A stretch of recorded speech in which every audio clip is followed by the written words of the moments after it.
Yo, what's up, everybody? Welcome to Tricky Gym, and thank you so much for tuning in on this lovely Thursday.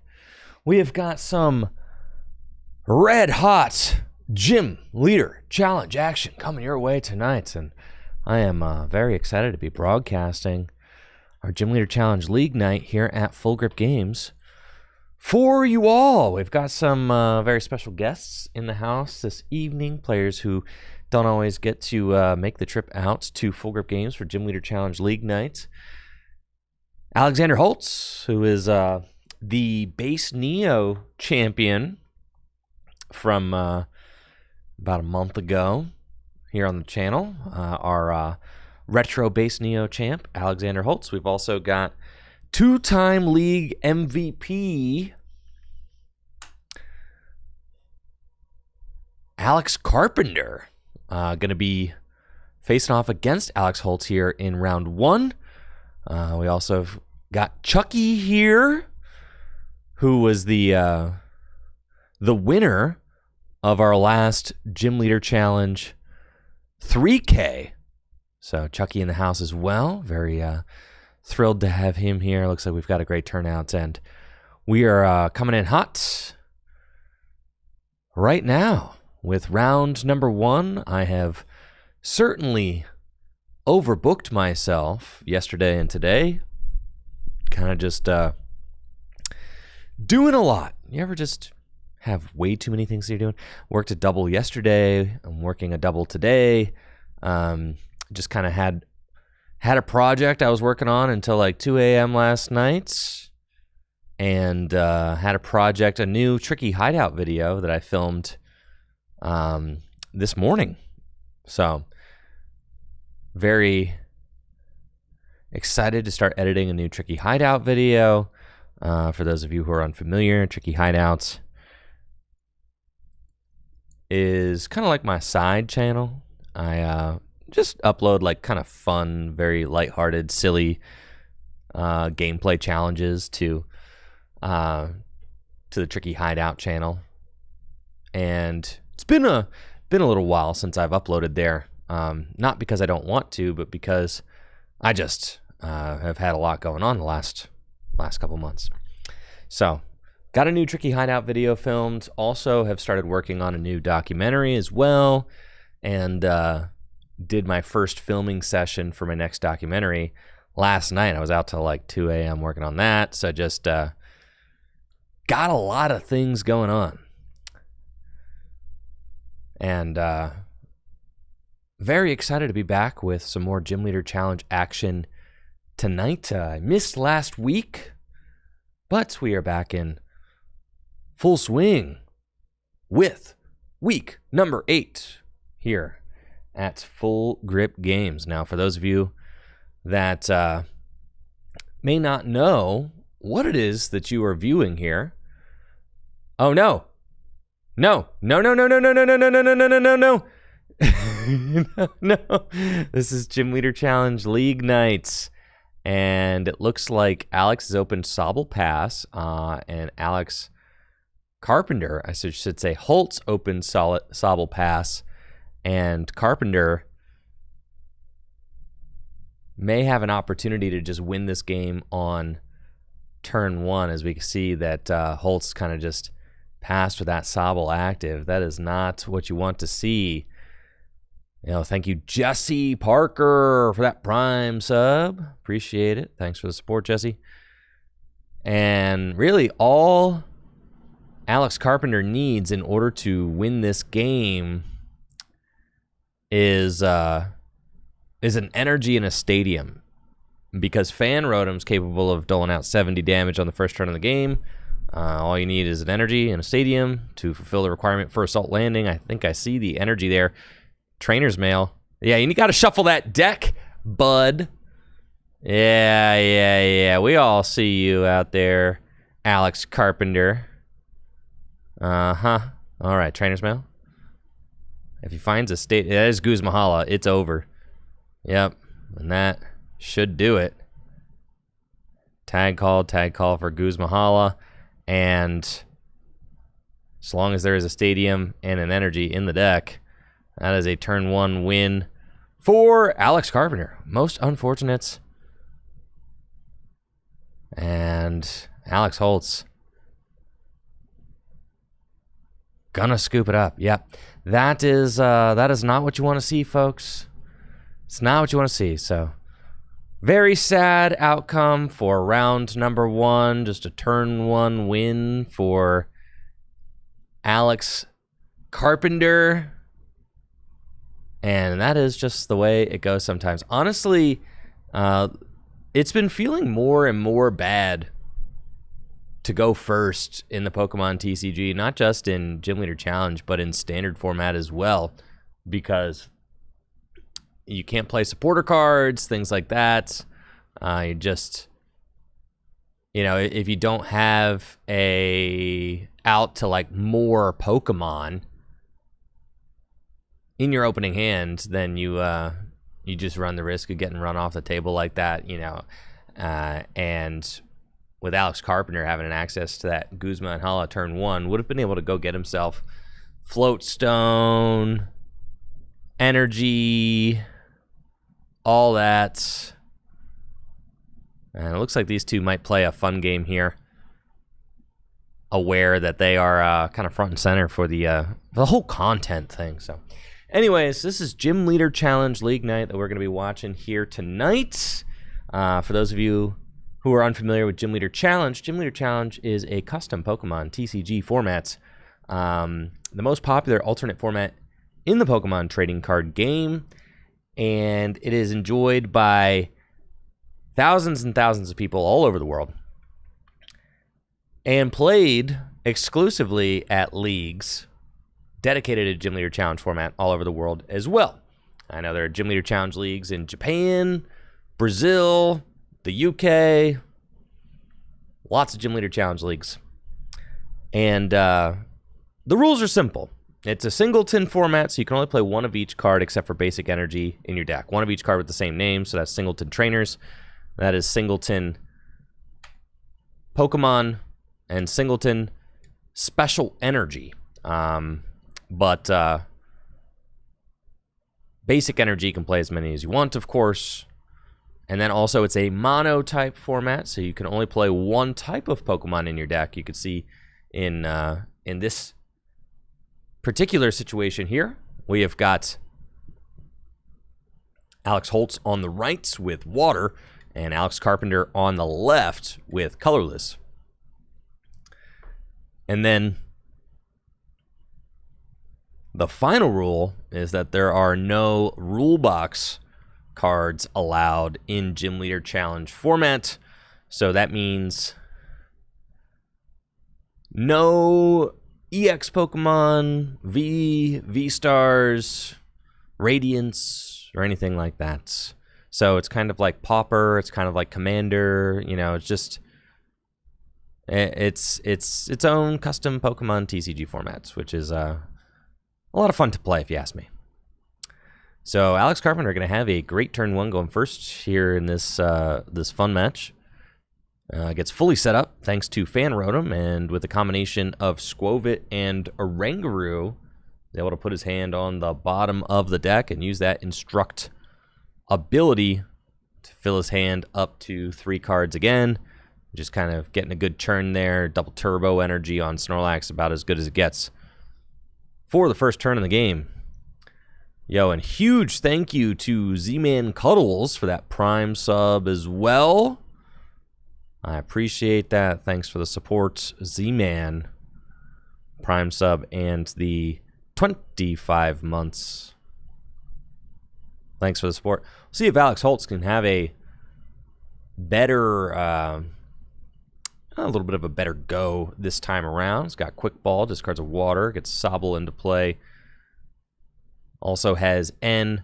No need to play that Capacious Bucket. Why are you going to waste a Capacious Bucket? Don't do that. Yep. N. And both players are going to shuffle their hands into their decks and draw 6 cards. We've got a massive Gym Leader Challenge tournament on the horizon coming up at the end of the month. That is Sunday, September 28th. Part of our Mega Evolution 6K extravaganza happening at Full Grip Games. We've got a $3,000 cash gym leader challenge event happening on Sunday, September 28th. That is $3,000 cash up for grabs for the top finishers. And then we've also got a standard $3,000 cash event happening on Saturday, September 27th. So lots of opportunities for players to win some amazing prizes here at Full Grip Games and play with the newest cards from Mega Evolution in their decks. And I think that there are a lot of really cool cards from Mega Evolution that are sure to see play. First of all, we've got the Lush Forest Stadium card, basically a reprint of Forest of Giant Plants, except with a very important clause. You cannot use it on the first turn of the game. So it does kind of take the Forest of Giant Plants formula, which at a point was a little broken for Gym Leader Challenge format, and it nerfs it in a way that I think it makes it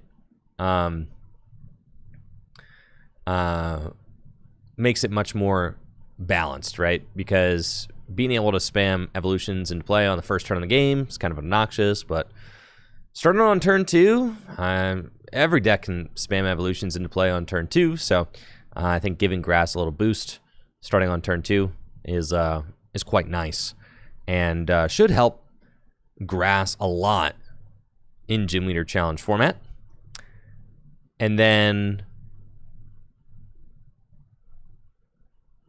we've also got the new Lily's Determination supporter card, which is on the way. And I think that Lily's Determination is possibly one of the strongest supporter cards ever printed in the Pokemon TCG. It is a Shuffle Draw 6 supporter, which is honestly always been kind of just a solid draw supporter effect. Shuffling your hand into your deck, drawing 6 cards. It's vanilla. It's been printed multiple times. Cynthia, Professor Oak's New Theory.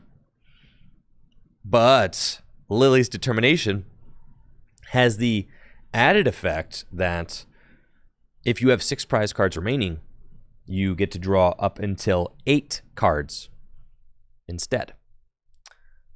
And we see that Alex Carpenter has been able to stack his deck with Cypher Maniac, used Cypher Maniac to stack Jet Energy, allowing him to move his Snorlax into the active spot. I mean, Alex Carpenter is just like kind of drawing flames right now. The turn 2 Thumping Snore going first is just absolutely obscene.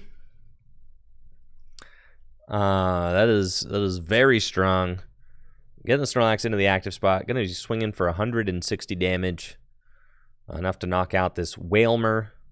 Now, if Alex Holtz can stabilize at all and set up, I mean, it's going to be in a decent spot in this matchup, I feel like, as the Colorless deck doesn't really have any way to deal with a fully powered Wailord.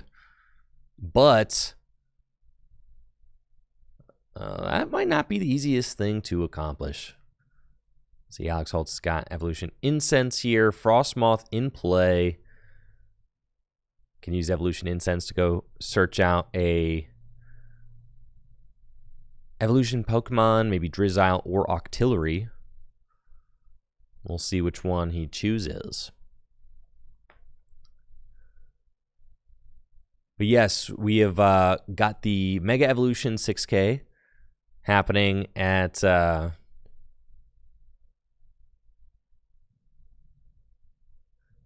Full Grip Games at the end of the month, the week after the Pittsburgh Regional Championships.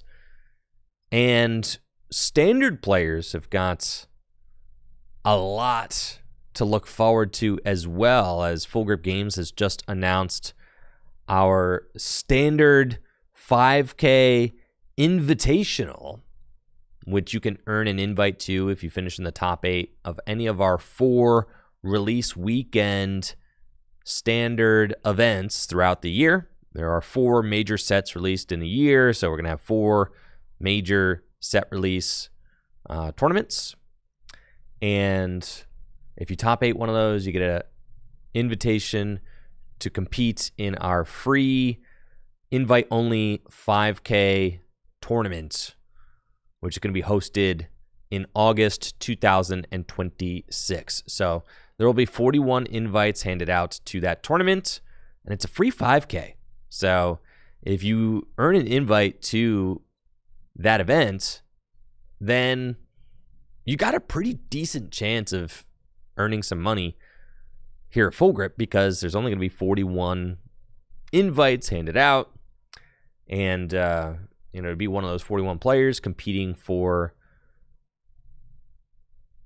$5,000 is pretty good. So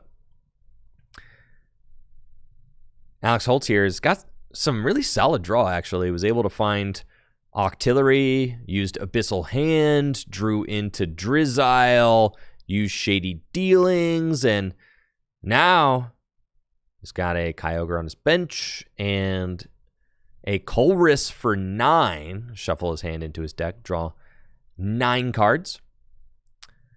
And if he can find 5 energy off these 9 cards, he'll be able to attack. He's got Scoop Up, so now he only needs 4 energy.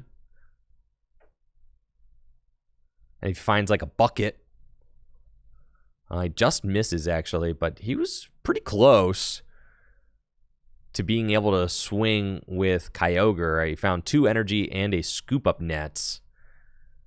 But now you kind of got yourself in this situation where you're like, what do you do?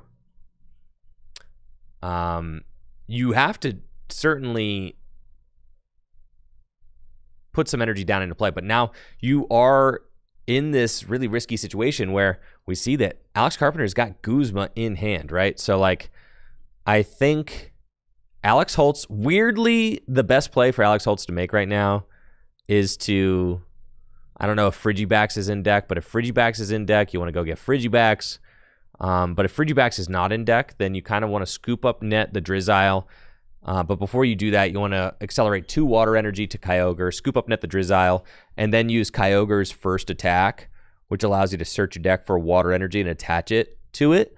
The reason you want to make that play is because even though Alex Holtz doesn't have the knockout on Snorlax this turn, you want to protect your board from a Guzma knockout on Frostmoth. Frostmoth is the only energy accelerator that Alex Holtz has in play right now, and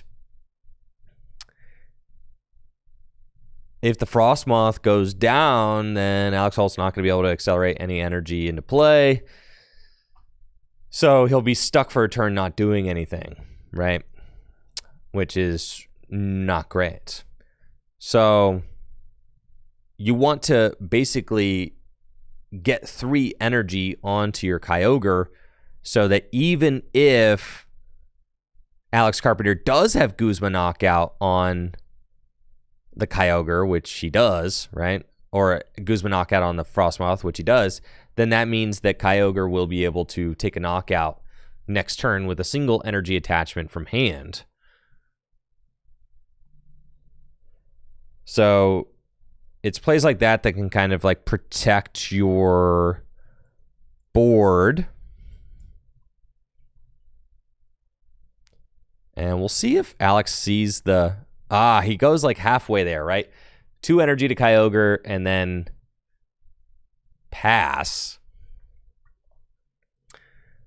I think if you use Scoop Up Net on the Drizzile, I understand why Alex doesn't go all in for that play.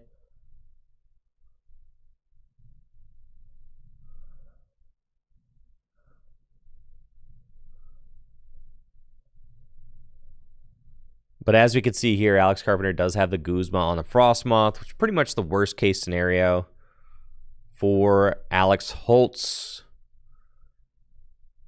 as he scrambles to try and get things going. Another play that he could have made... No, because you can't accelerate to the Drizzile and the active. It's just tough, right?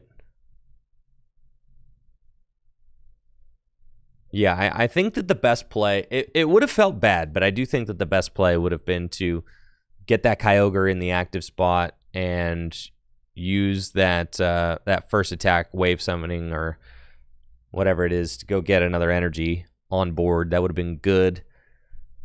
Because now the Kyogre is still one energy short of attacking. And Alex Carpenter up 2 prizes. All right, I understand that I'm creating some confusion. The round 1 ended very quickly. Alex Carpenter got a turn 1 win against Alex Holtz. That's why their records show that. I don't know if it makes it easier if I just go, you know, I don't know what the easiest way to display. If I just say that they're both 0-0, even though it's not the case, they're, you know.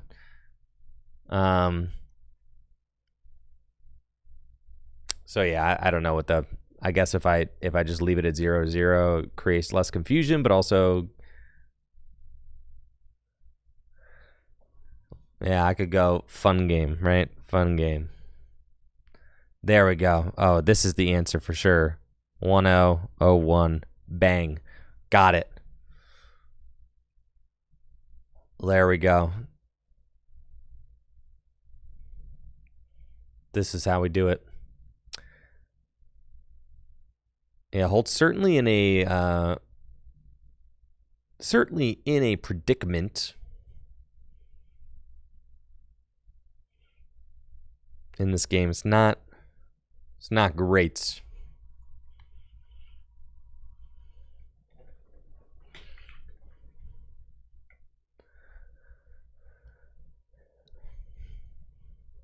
He's still not totally out of it. I mean, really, it's just this Snorlax that he has to deal with here. The Dodrio is like not that threatening. But the problem is Alex Holtz has like some really bad Pokemon in play right now too. Like the Basculin, there is like no reason for that Basculin to be on the board. I understand why the Manaphy got dropped. The Manaphy got dropped because Alex Holtz felt like he wanted to draw more cards with Octillery, so he just benched it out of his hand so he could do that.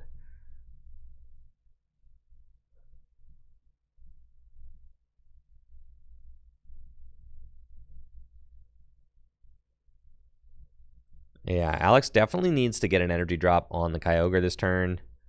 Hope that it doesn't get, like, gusted again.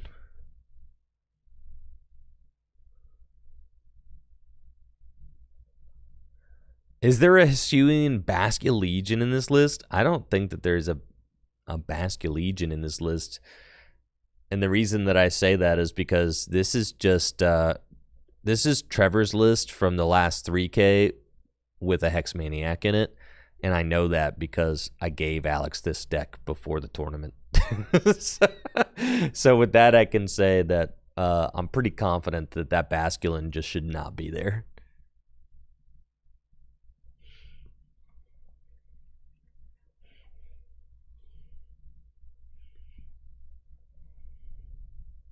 All right, so Alex recovers the Snom, gets it back into play, uses a letter to grab 2 water energy. And I have to imagine that one of those water energy will go into the Kyogre. Again, if he had used Scoop Up Net the turn previous to put the Kyogre into the active spot, you could have protected the Snom. But still, it feels bad because, like, there's not enough bench space for the Wailmer, and you really, the Wailord is kind of what you're leveraging in this deck. You kind of have to get that Wailord going.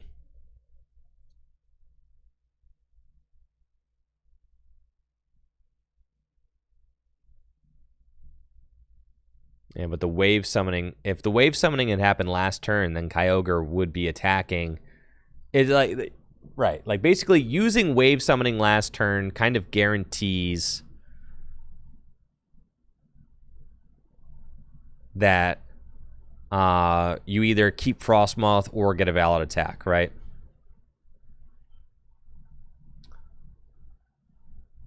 Got a Chaotic Swell. And then we might see, yeah, Basculin just use Gather the Crew to go get a Wailmer. And we see Alex, trying to make room for that Whalmer, which he does get into play with Basculin's Gather the Crew attack.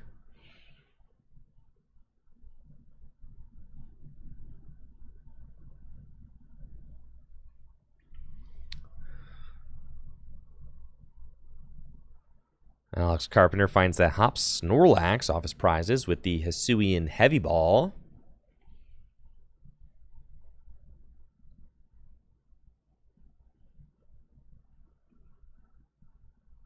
And I'm getting word from Natalie. We have 18 players here tonight for our Gym Leader Challenge League night. So great turnout here in Week 8. Means we have got a 5-rounder. 5-rounder this evening.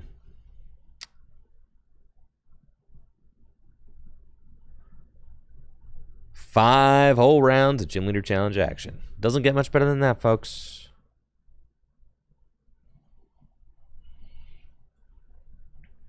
See a question over on YouTube. Is there a place to see what players have what badges? Yes, there is. Morsemakes.com. That's M-O-R-S-E. Makes, M-A-K-E-S.com. And this is brutal. We see that Alex does have Versaseeker off of the Nest Dash and can just go for another Guzma play. And Alex Holt's just getting super punished for the turn that he didn't protect his energy investment, right? The turn that he didn't protect the Frostmoth. He could have put Alex Carpenter in like a slightly worse situation, make him have to choose between Kyogre and the Frostmoth. But with the way that Alex has laid his energy down, he's kind of just getting chased down in brutal fashion by this Snorlax. And this Snorlax is just rampaging through the match, honestly. Just thumping snore after thumping snore.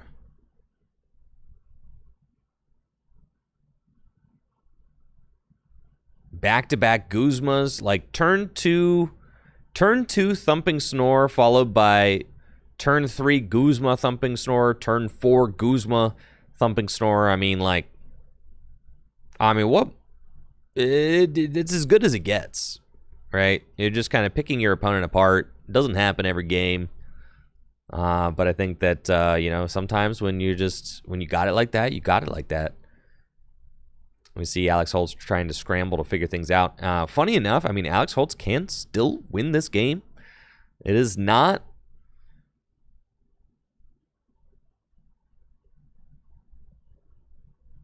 impossible.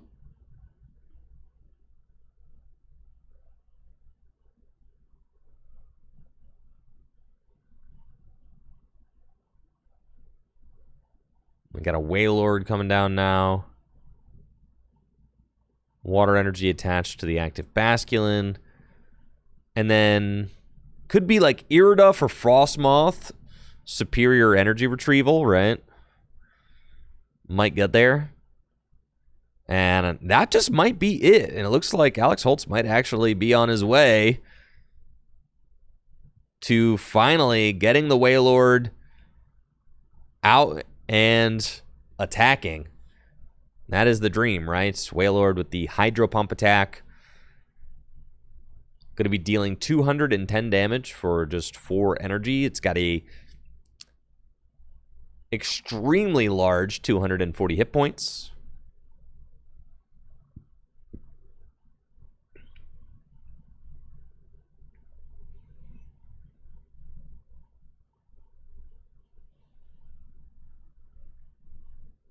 And superior energy retrieval.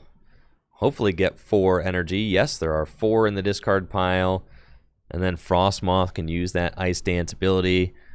Rain those straight down onto the bench Wailord. And this is what the deck wants to be doing.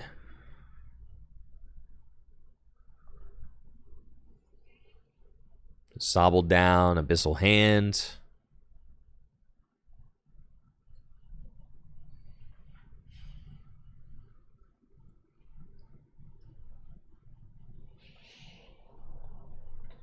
And Alex Holtz will take first knockout for his side, but he's got a pretty nice board state now. Would be better, again, if he had some more bench space available. The Manaphy on the bench is not helping him. The Basculin on the bench is not helping him.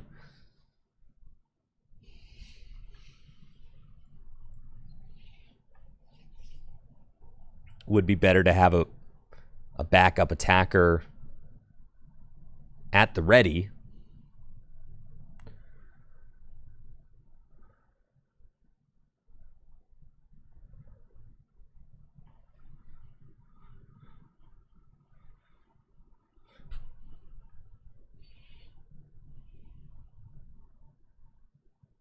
We'll see what Alex Carpenter decides to do this turn in response to Alex Holtz's Wailord.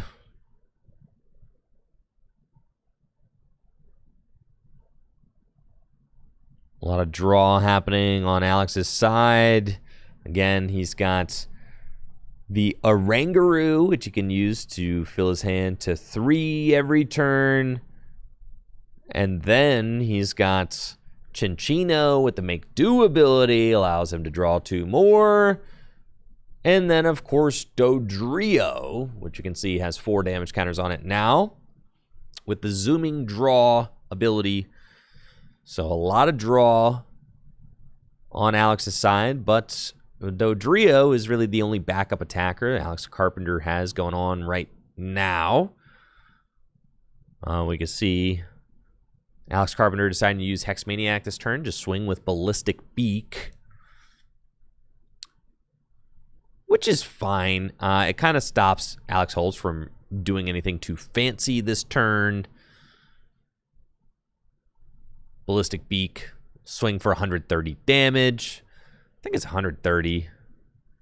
Yeah, it's only 130, so I'll call down and fix that. All right. Alex Holtz should only be 130, not 150. Can you guys hear me? 130, not 150. 130. Oh, there's a muscle band. Never mind. All right. There's a muscle band. I didn't see the muscle. I can't see that muscle band, guys. I'm sorry. All right, there's a muscle band. So it's 150. Got it. I'll just shut up now.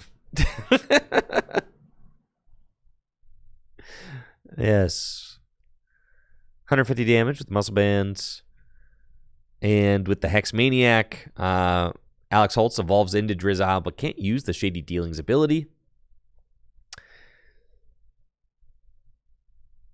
And I have to imagine that Alex Carpenter's wanting to finish this Wailord off with a Hops Cramorant. That'll be the next attacker, 120. 120 plus 150. Yeah, that'll get the knockout for sure. Kind of see Alex Holtz trying to decide where to go next. This Versus Seeker that he's got in his hand.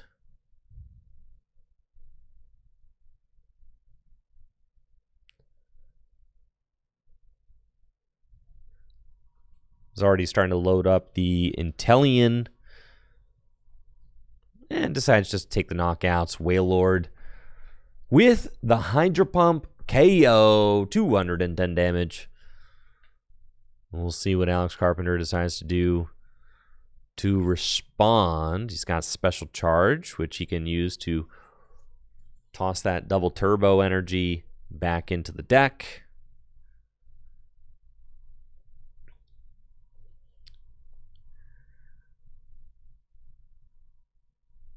You know, for everybody who's excited about Mega Evolution, we also have the Mega Evolution Midnight pre-release happening tomorrow night at midnight. So definitely make sure to scope that out if you are a little bit of a night owl, staying up late. Going to be midnight Eastern time next or tomorrow. So looking forward to that. Can't wait to see what people pull. Watch some fun some fun pre-release battles. Should be a good time. Alex Carpenter is able to find Hops Cramorant off of the nest ball there. And decides to bench Bidoof as well.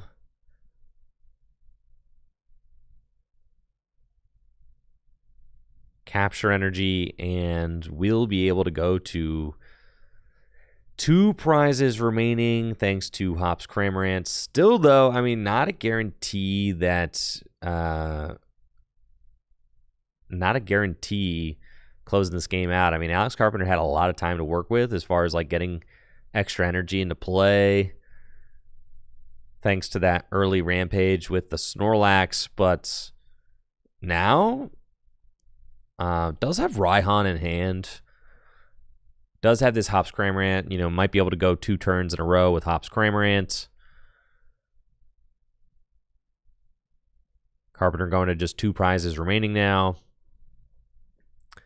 And we'll see what Alex Holtz is able to do. Alex Holtz might do something like Inteleon, Aqua Bullet, Hex Maniac type of play. The Wishy-Washy Hex Maniac could also be really powerful because Wishy-Washy is just huge, right? I mean, this thing's massive. 180 hit points. 130 damage with Hydro Splash. Could be really difficult for Alex Carpenter to deal with next turn, especially if Alex Holtz is able to weave in a Hex Maniac here.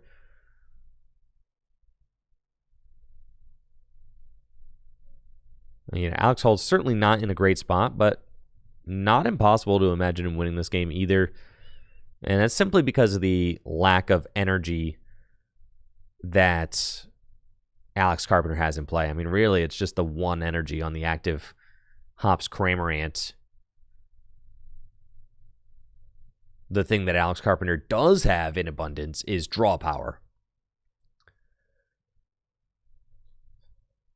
But Hex Maniac does nerf that draw power.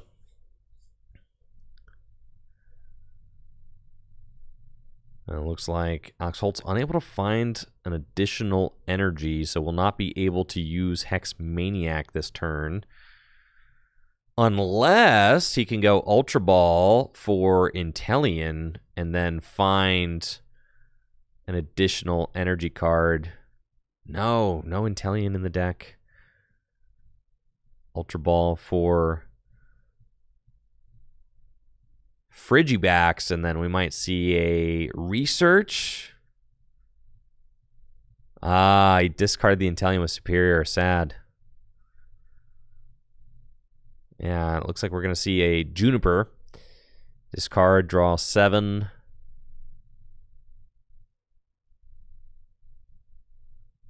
And the last card is the Energy Retrieval. Wow, I mean, it's just like... You could tell with this water deck, it really is just kind of the bare minimum amount of energy to get by. You have to be very careful with all your resources.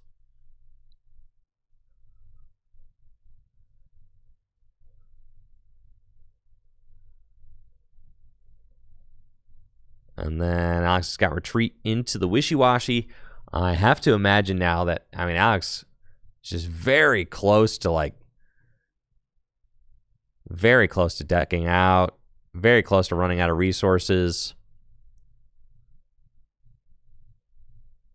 And Hydro Splash will take the knockouts. We'll see what Alex Carpenter does to respond. Carpenter's got 2 prizes left still.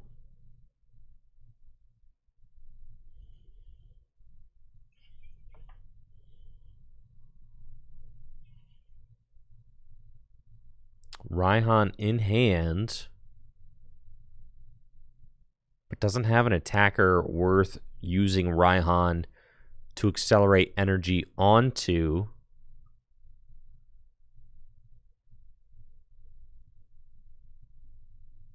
Right, so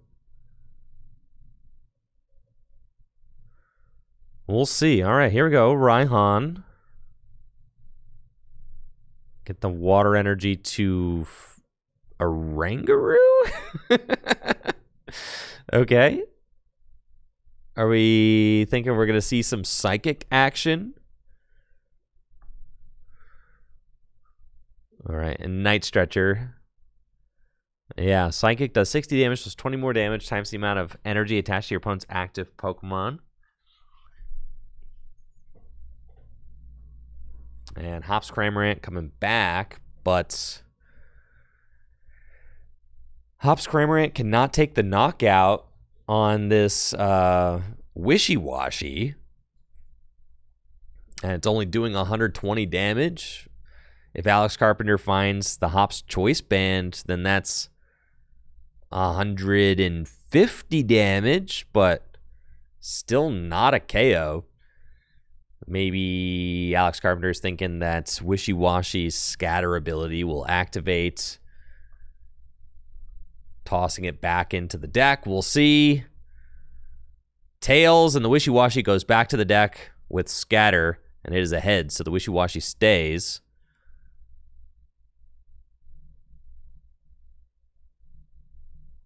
Let's see what Alex Holtz can do. I think Nessa is certainly like a must-have part of this equation as the game narrows down to the final turns. There's an energy in the final prizes, Lapras as well.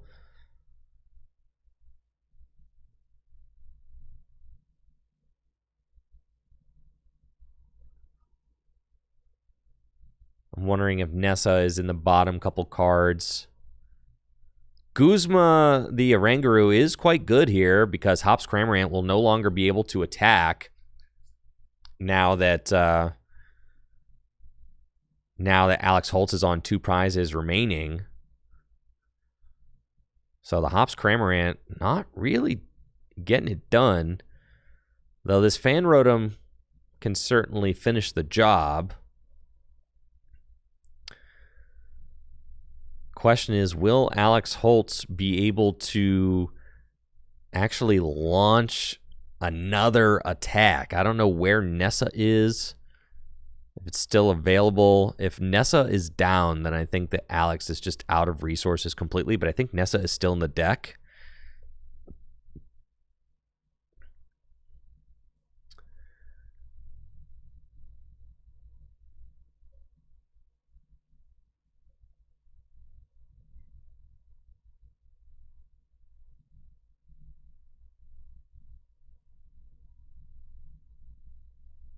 Fan Rotom will finish off that Wishy-Washy, the Assault Landing attack. Now, can Alex Holtz actually find the Nessa to launch an additional attack here? Big question. I think he's kind of trying to figure that out. Like, how many cards can he actually play from his hand to draw with Octillery? So plays the Nest Ball just to burn it. He's got Hisuian Heavy Ball again. He's got Town Map. He's got Field Blower.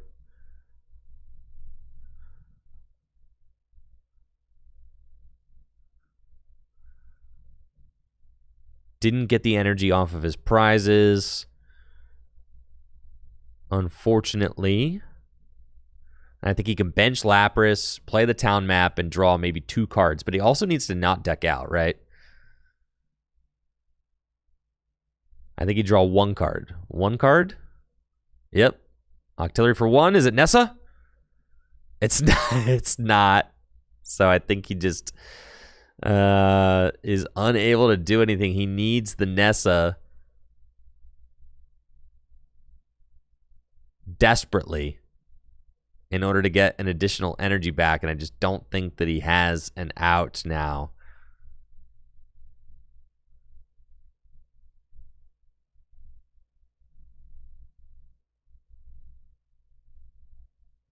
And we could see that Nessa was the last card in his deck.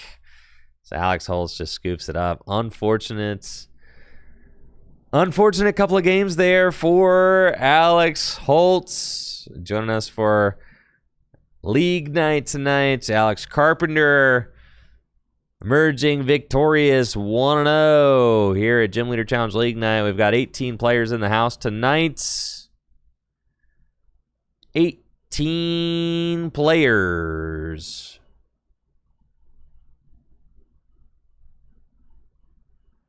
Five rounds. Great turnout this evening. Can't wait to see who ends up taking it all down. Tough ones there if you're a water fan, but I think it was still clear, like, even though Alex Holtz was having a tough time, I mean, water's just such a strong deck that it can make comebacks out of the worst of situations, which we almost saw.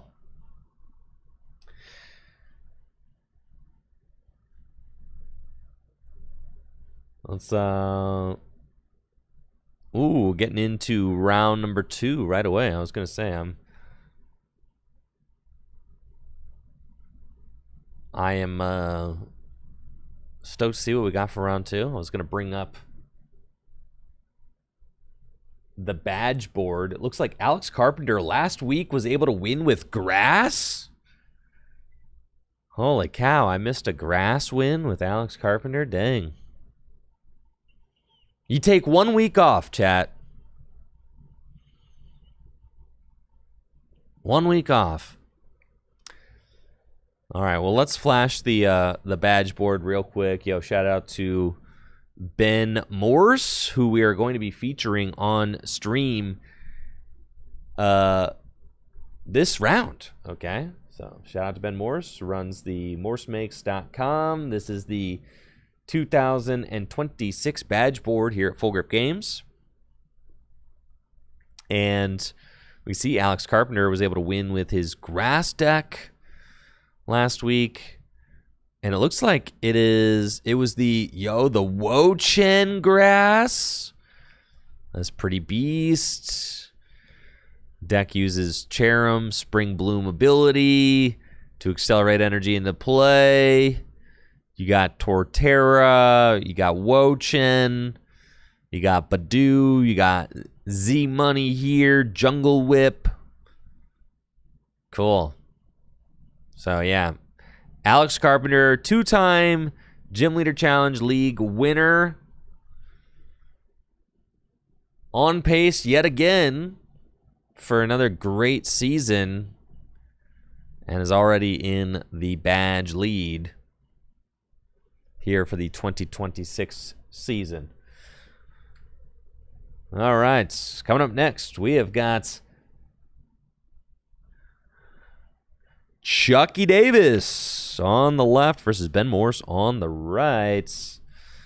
Chucky Davis was the winner of our last Gym Leader Challenge 3K, the Destined Rivals 3K. Here at Full Grip Games. Was able to win with his water deck. Ben Morse. Actually, this is crazy. Because Ben Morse was our Journey Together winner. For the Journey Together Gym Leader Challenge 1K. The first one that we did, the 1K. We offered up $1,000 prizing, but, you know, Chucky was the winner of our first ever Gym Leader Challenge 3K. So a battle of the Titans here. In round number 2, 2 Gym Leader Challenge champions duking it out. This should be a very exciting match. We have got Chucky Davis on the left, winner of the Destined Rivals Gym Leader Challenge 3K. He was piloting his water deck. And Ben Morse on the rights, winner of the Journey Together Gym Leader Challenge 1K, which he won with his colorless deck. And now we get to watch these two face off here at Gym Leader Challenge League Night. Full Grip Games. Can't wait to see what they're playing and how this match unfolds. And here we go. Looks like it's going to be Water versus Psychic. Let's get some hype going for round number 2 here at Full Grip Games. 40 minutes on the clock. Let's go. Ben Morse opening.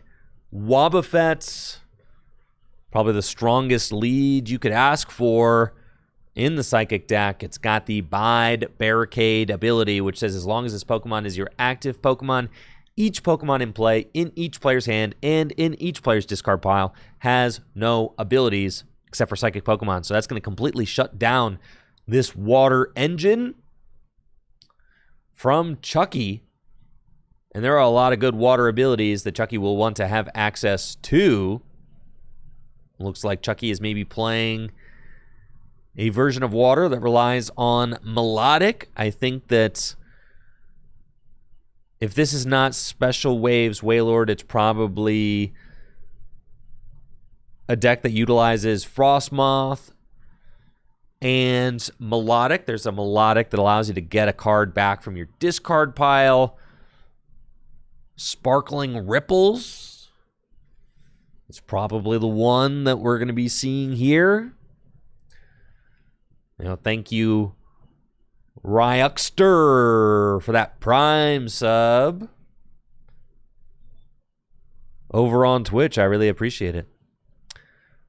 Well, yeah, you've got Frostmoth. That ability is obviously very good. You've got the Melodic, which can bring cards back from the discard pile. That card is also very good. You've got Drizzile with its Shady Dealings abilities. All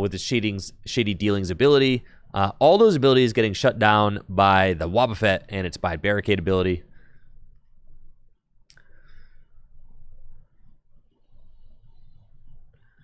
Let's see what Ben has got.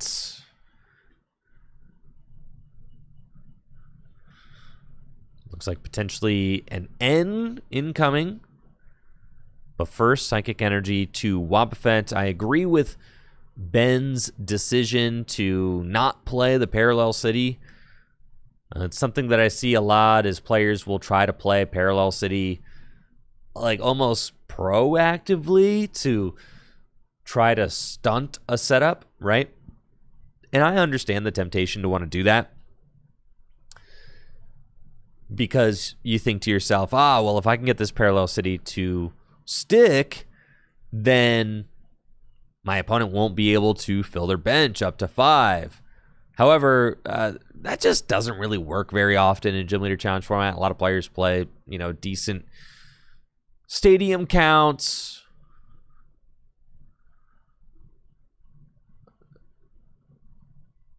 And it looks like Ben did not find much off of this end to 6. Has Articuno in hand, but is going to forego benching it to just say, all right, it's going to be a Wob pass angle for me. And then Ben does have a Marnie for next turn. We'll see what Chucky does to try and play out of this Bide Barricade lock.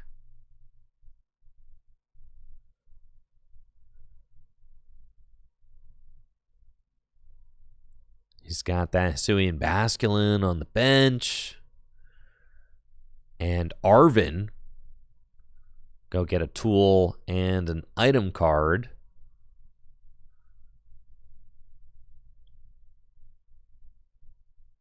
Looks like Air Balloon is a possibility.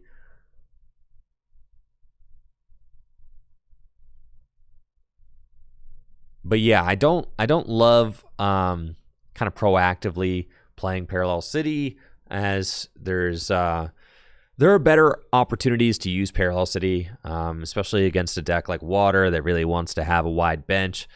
So I agree with Ben's decision not to play that Parallel, because you want to wait until there's a guaranteed effect of Parallel City. You want to wait until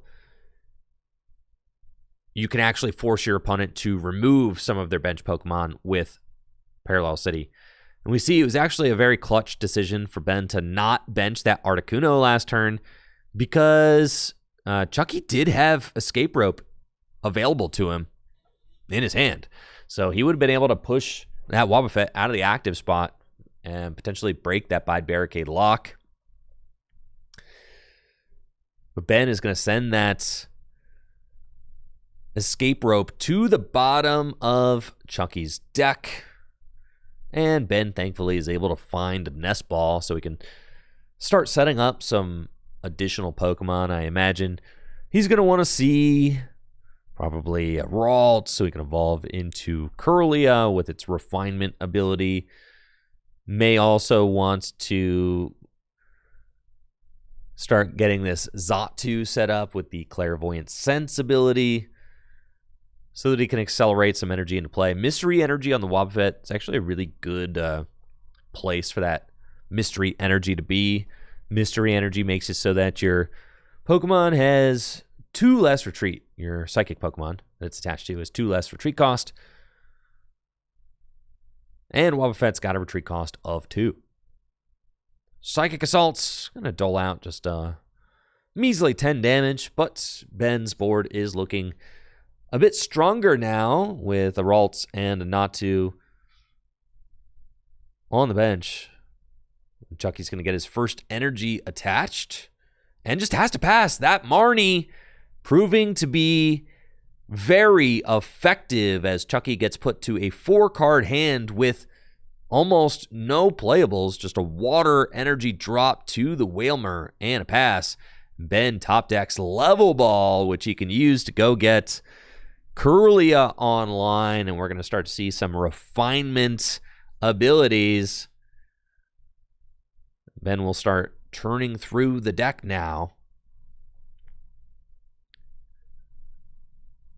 And discard Giratina. Draw 2. There's almost no better Pokemon to discard.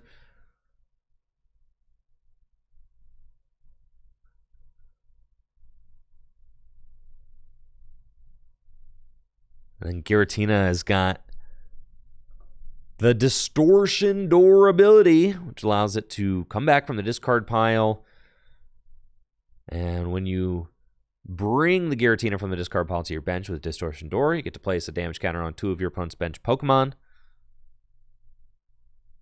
And Ben will just attach Psychic Energy to that Giratina, and Psychic Assaults starting to do a little bit more damage now. Psychic Assault does 10 damage plus 10 more damage for each damage counter on your opponent's active Pokemon. So first turn 10, second turn 20. Now Psychic Assault will be doing 40, and that Basculin will get knocked out this upcoming turn.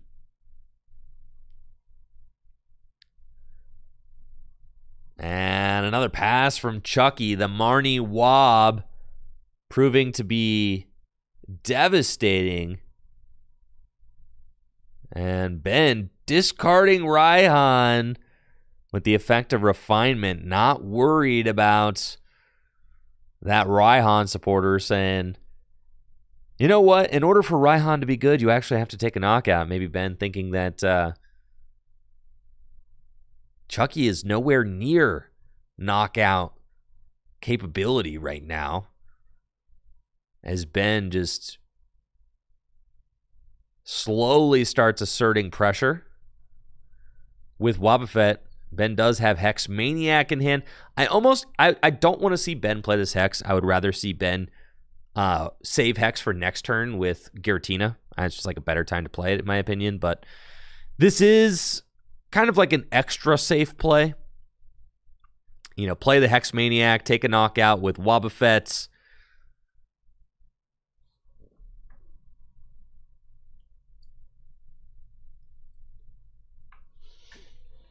Now, Chucky does have Ball Guy, which he can use to go search his deck for 3 ball cards put into his hand, but will not be able to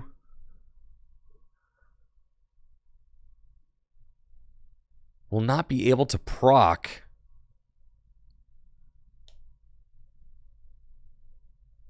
any of his abilities.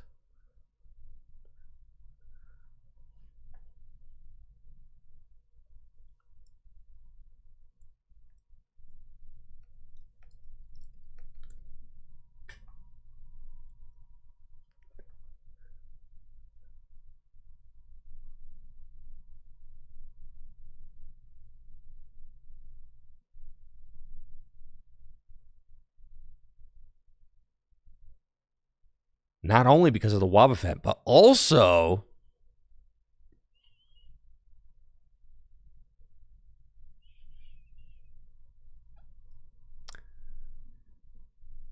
because of the Hex Maniac. So both of those cards stopping the abilities. I guess Wobbuffet technically does not have its ability activated right now because of the Hex.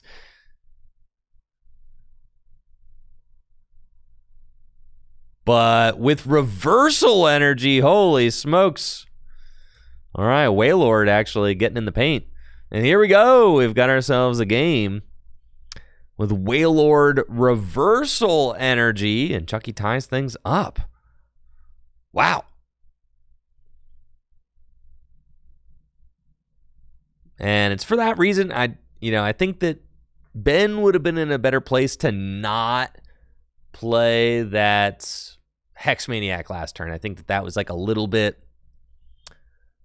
I think he kind of jumped the gun on the Hex a little bit, because you already have ability lock with Wobbuffet. So like there's really no need to double up ability lock. I think that Ben was maybe a little bit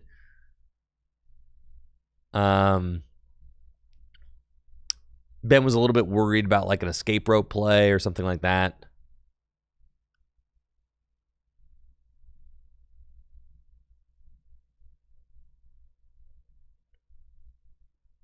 Ben's going to evolve into Gallade. Use Gallade's Buddy Catch ability to go get Iono out of the deck.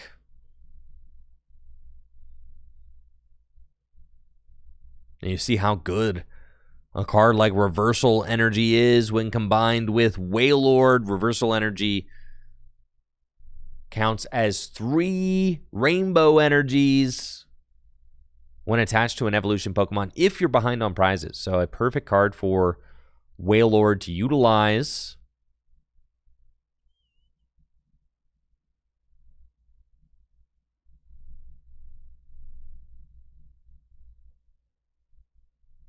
Rescue Stretcher, Wobbuffet's back.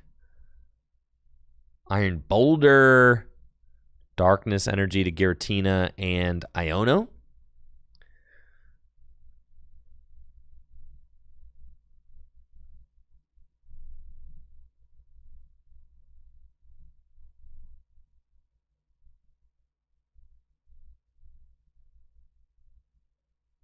And Ben does have Evo Soda. Could use that to go get Xatu online with its Clairvoyant Sense ability. But first, Buddy Buddy Poffin.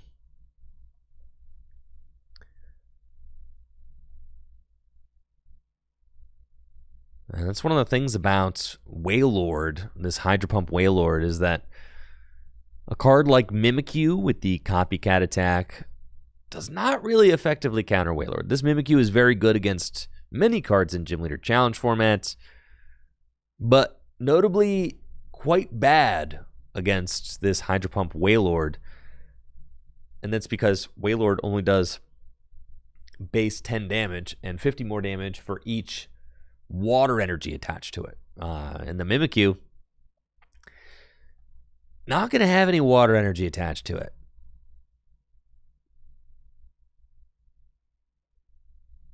Got energy retrieval now. Get back a single psychic energy. And Ben can use Clairvoyant Sense to accelerate that to Wob. And we kind of see the line that maybe Ben is thinking. We soften the Wailord up with Giratina. And then finish it off with Wob.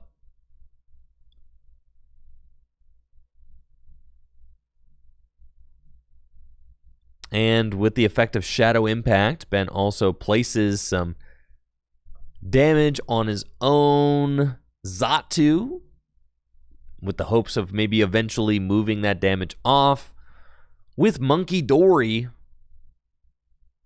and the Adrenabrain ability.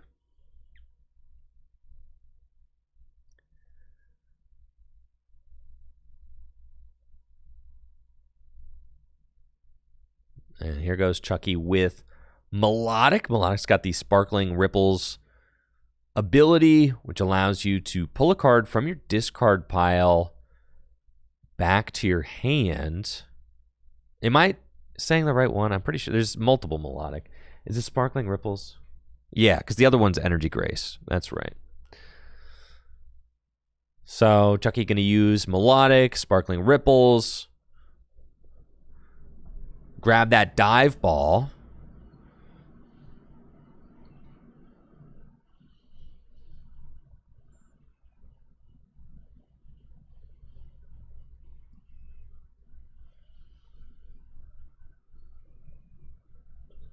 And then could use Dive Ball to go get Drizzile. Drizzile could go get Mallow and Lana. But even so, these two players are tied on prizes. So it's not like that, makes the attack go through. Reversal energy only provides 3 rainbow energy if you're behind on prizes. So, and right now, Chucky doesn't actually have like a fully evolved up board state. It's not like it's not like we've got Octillery online or Frostmoth or any of that yet, right? So Chucky kind of just deciding what to use Shady Dealings for.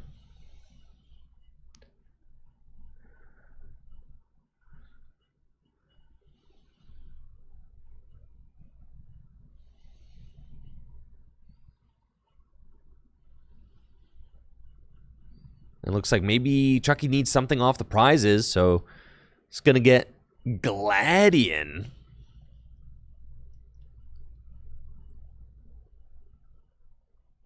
And we'll see what Chucky is fishing for out of the prize cards.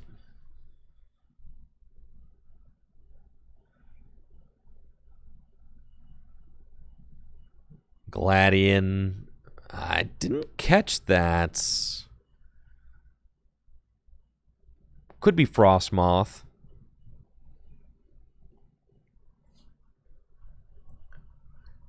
It's Octillery.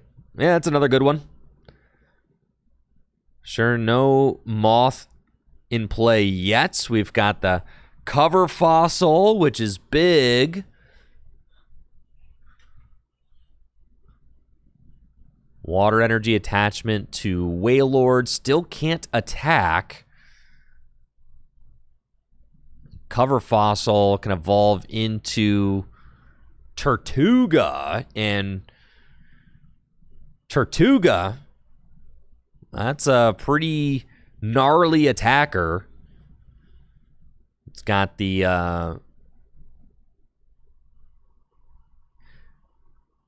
some sort of attack, like Seaweed Curse or something, that allows you to do 30 damage times the amount of...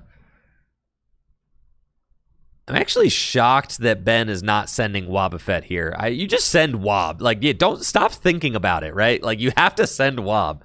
Because if you don't send Wob, it's possible for Chucky to go, Moth, another energy attack, right? So you got to send Wob.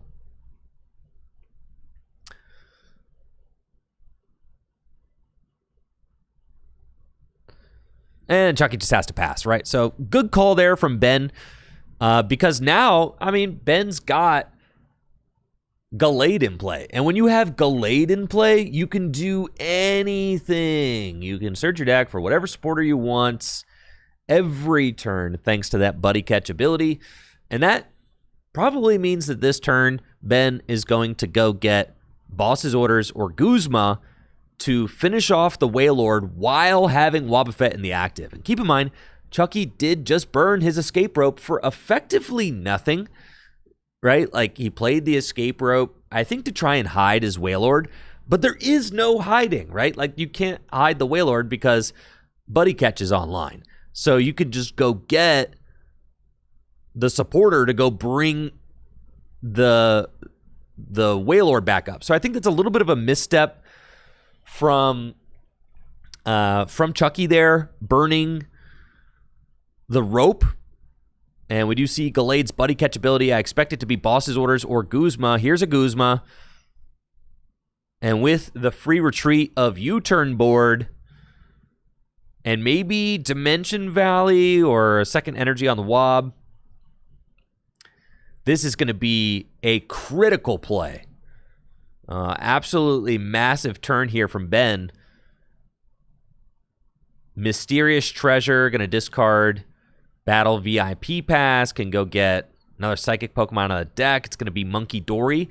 And this is just absolutely disgusting because Ben doesn't need to attach his energy for turn to Wobbuffet. He could just use Dimension Valley. If he's got access to a Darkness energy in hand, he could attach that energy to Monkey Dory and start to use the Adrenabrain ability. I mean, it's all coming together now.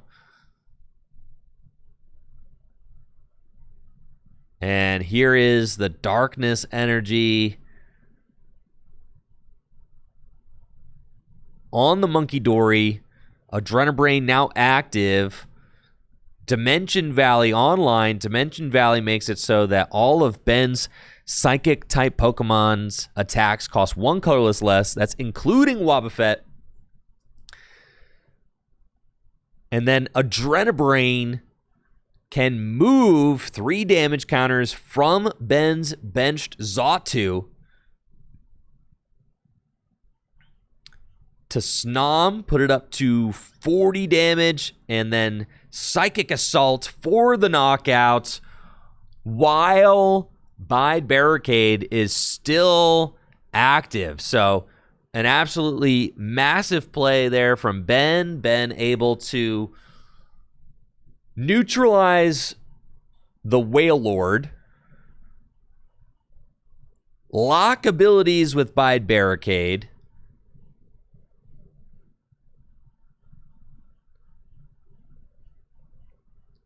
it's just disgusting. And move damage counters with the Monkey Dory.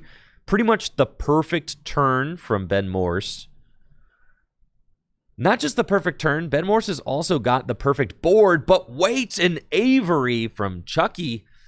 That does hurt. I mean, Ben's board is very wide, and now Ben is being forced to discard 2 of these Pokemon. That hurts.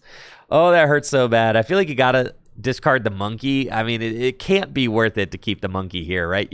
You have to keep Gallade. You could let Xatu go, I guess, but like that also just feels really bad. It's like gotta be the monkey, right? Yeah, you gotta let the monkey go.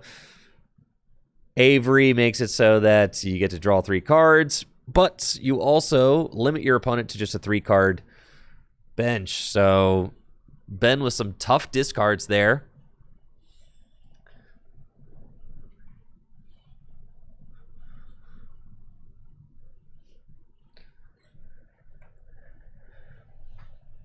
You really don't want to discard the Giratina there, I don't think, because you could get yourself into a situation where Chucky could take the knockout on the Wob with a Cover Fossil or a Tortuga, right? So you just kind of want to have that backup attacker at the ready.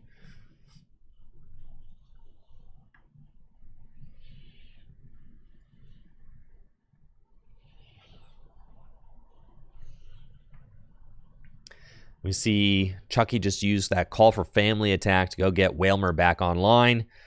And it's passed back over to Ben. Ben's got Town Map. We see Battle Compressor, Crispin, Counter Energy in the prizes.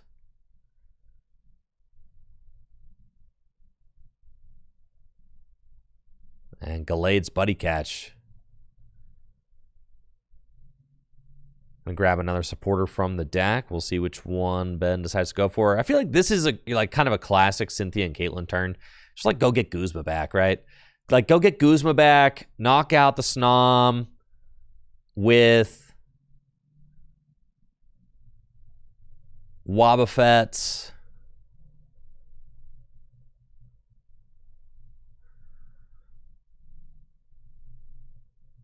Yeah, this feels like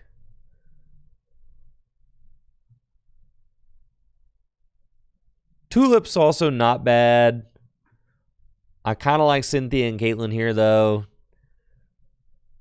As Cynthia and Caitlyn just allows you to get that Guzma back. Like, Guzma could be so good in the upcoming turns as you're trying to, like, close this game out.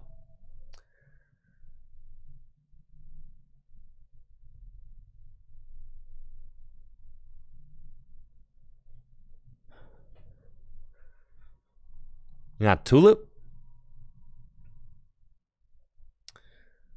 Can get up to 4 in any combination of Psychic Energy and Pokemon from your discard pile back to your hand. And see Ben valuing getting the Boulder and the Monkey Dory back. Clairvoyant Sense to the Boulder does feel good. Parallel City could be disruptive, but Dimension Valley in play is like almost too good. And Ben also eyeing up an Ultra Ball. Yeah, I like the parallel. I feel like you kind of force a discard of like Octillery or Drizzile. Like that's a very good parallel, right? Yeah. You know, the first discard's easy. You're like, okay, the Melodic goes. But then everything else sucks. So, yeah, the Octillery going down, you know, not what you want as the water player there. So that's definitely a good turn to slam the parallel. And again, you know, Ben held his parallel early on in the game. Keep in mind, ends that away. Which ended up being a clutch call because he's getting a ton of value out of this Parallel City now, forcing the discard on that Octillery, and then Wobbuffet's Psychic Assault attack. Knock out the Snom, and Ben can take his third prize card, selecting the Counter Energy.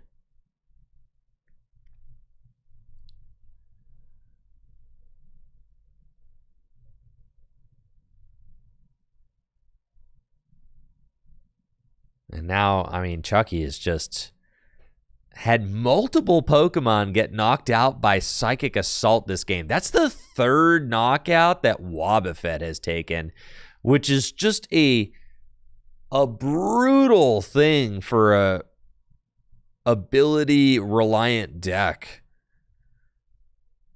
to deal with. Like 3 knockouts with Psychic Assault? Are you kidding me? That's half of the game. Wobbuffet has taken every prize card so far for Ben. This is just the Wob show. Yeah, Wobbuffet is such an incredible card. It's one of those cards it's old. I mean, Phantom Forces, Wobbuffet is 11 years old. This card was printed in 2014. It just still holds up. I mean, what a timeless card, right? Absolutely timeless card. That Bide Barricade ability is so strong.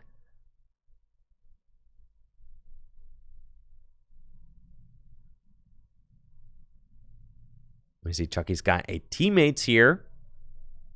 We might actually see a Tortuga, which is an exciting prospect.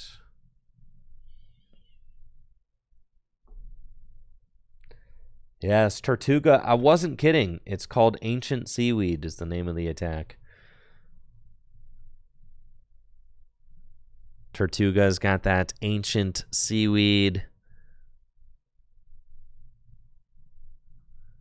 Does 30 damage times the amount of item cards in the opponent's discard pile. And there are plenty of item cards in Ben's discard pile at this point. This Tortuga is going to be probably doing dang near 300 damage.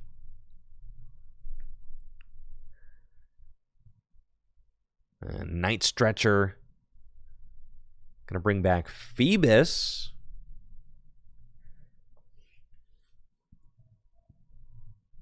Luxurious Cape on the Tortuga. And Ancient Seaweed will take the knockouts. Well, let's see what Ben can do in response.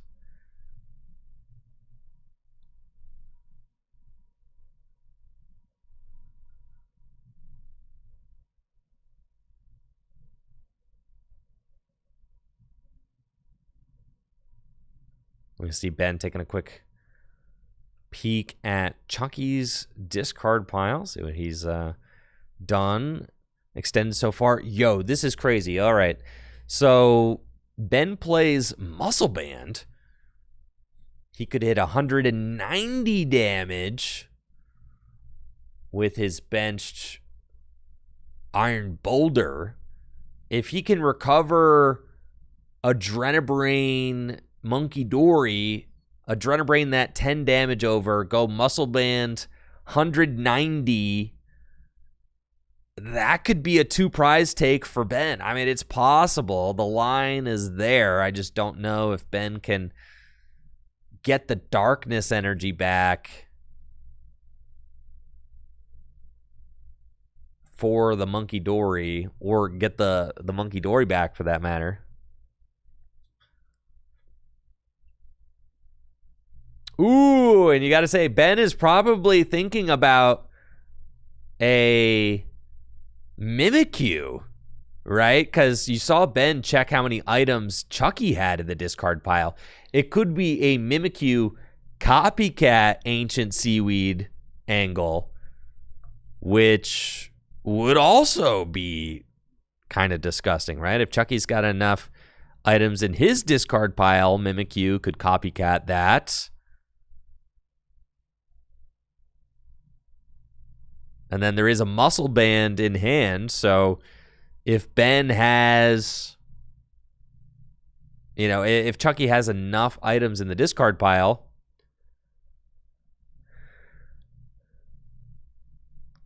one, two, three, four, five, six, seven, eight.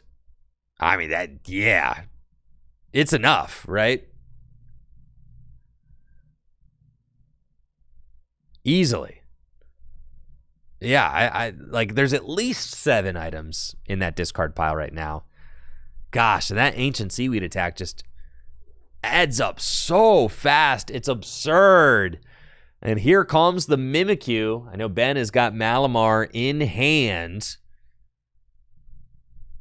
and can use its Psychic Recharge ability to accelerate an extra energy from the discard pile onto Mimikyu. Oh, yeah. Counter energy in hand, too. Can provide the second energy for this Mimikyu. And here we go, chat. Ancient Seaweed back and forth. And this is going to be a 2 prize take. Chucky trying to get that Tortuga to survive a turn. Put the luxurious cape onto the Tortuga, which gives it 100 extra hit points, but it makes it so that it gives up an additional prize card if it gets knocked out. And Ben with the copycat Ancient Seaweed and the 2 prize take. Ben Morris down to just 1 prize card remaining with his Psychic deck. A beautiful board as well. I mean, everything that you could wish for as a Psychic player. You've got Malamar, Xatu, Gallade, a fully loaded backup attacker, another backup attacker, an Iron Boulder. I mean, it's ridiculous. Ben's got it all and just 1 prize card remaining. have to imagine that even with Intellion's Shady Dealings ability, there is just not much that Chucky is going to be able to do about this. Shady Dealings can go grab 2 trainer cards out of the deck, put them into the hand. But what 2 trainer cards could possibly stop the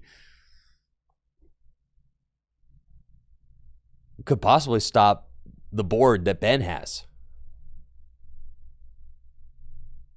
We got Versus Seeker and Brookla Hill. Brookla Hill for Wishy Washy. Versus Seeker can go get a supporter from the discard pile and put it to hand. And honestly, if you're Ben Morse, you're looking at this game and you're like, this is the absolute perfect game from this Psychic deck. There's almost nothing that could have gone better on Ben's side. Just some great decisions, good piloting, Wobbuffet start.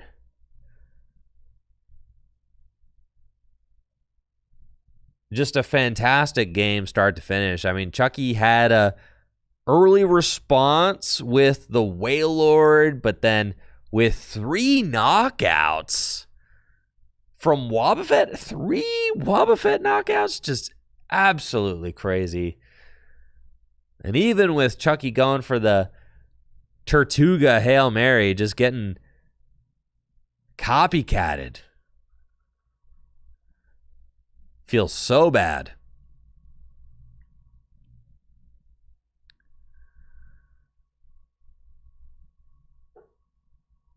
Let's see. I think Chucky got Avery off the Versus Seeker. Chucky kind of acknowledging that Ben's board is too big to contend with, right? But then deciding to get Nessa instead. It's almost like you kind of see Chucky going through the motions here, understanding that there's no real, like, game-winning play here with 4 prizes remaining. It almost feels inevitable. I think, like, Wailord kind of has to get evolved into the active because Wailord is the only thing that Ben doesn't have immediate guaranteed knockout against.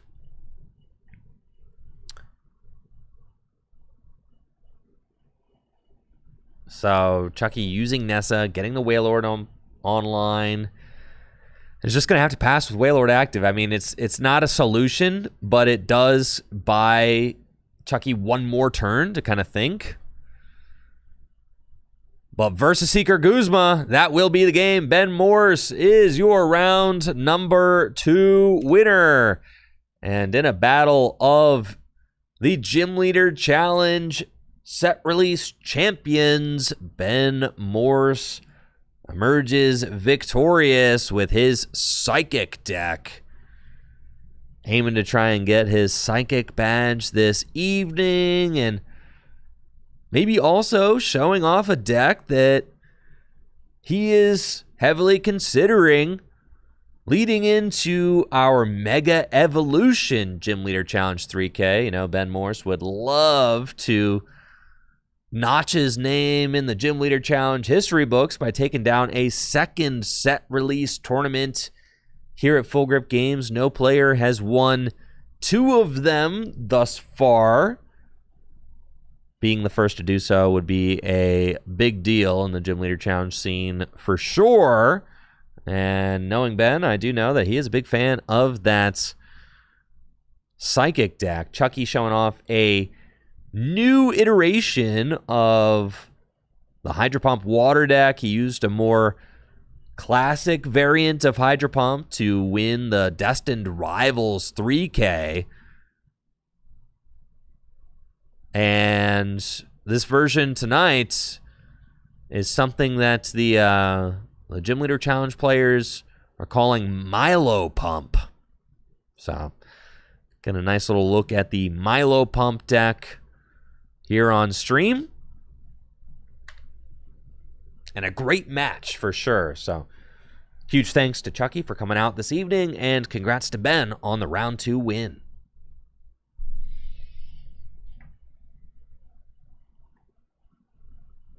All right. Round number 2. We've got 5 rounds this evening, folks. 5 rounds this evening. So we have got more Gym Leader Challenge action coming right up. But before round number 3, we're going to take a quick break. So hang tight. We'll be right back with round number 3 right after this. Dragon Shield makes the highest quality sleeves and accessories for your favorite tabletop games, like the Pokémon TCG. And recently, my favorite line of Dragon Shield sleeve, the non-glare matte, just got even better with the release of 3 new colors: Blood Red, Forest Green, and Blue. Dragon Shield non-glare mattes shuffle super crisp and smooth.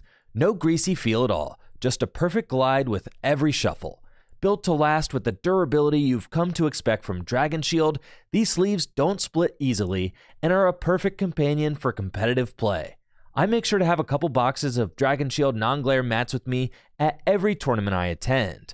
And now, there's a great selection of classic Dragon Shield colors to choose from when sleeving up your deck in non-glare mats.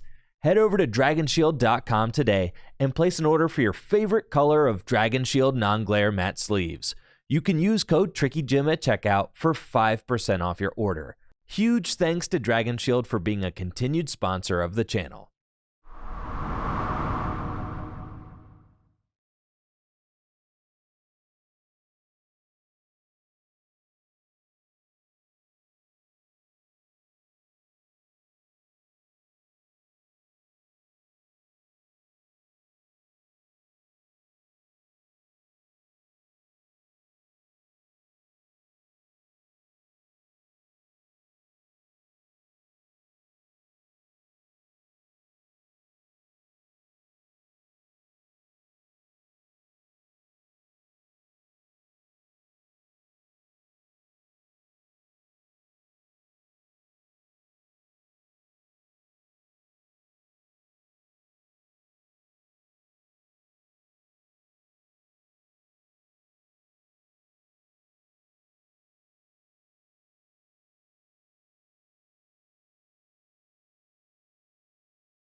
All right, gamers, we're back.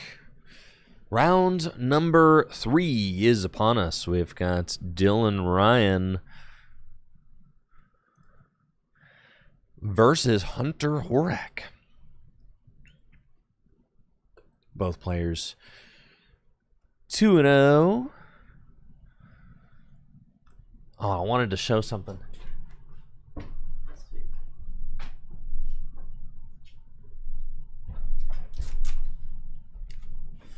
Yo, big shout out to Chucky. Came bearing gifts this evening, including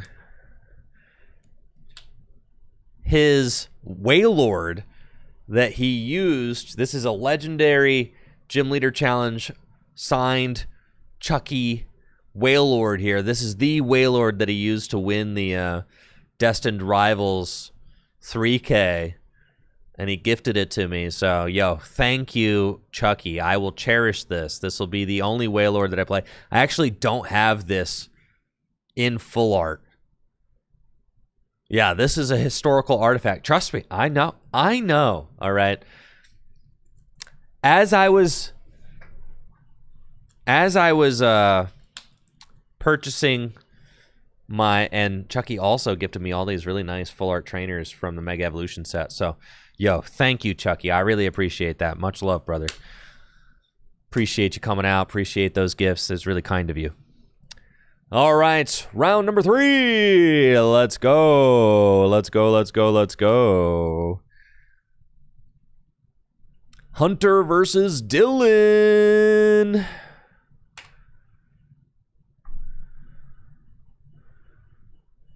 And here we go. Looks like Hunter is playing Colorless, Dylan playing Grass.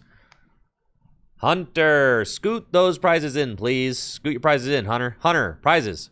Scoot them in. Scoot the prizes in. Hunter.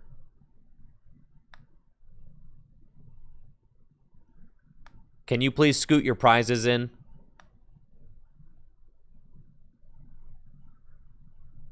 Perfect. Thank you. All right. But yes, as I was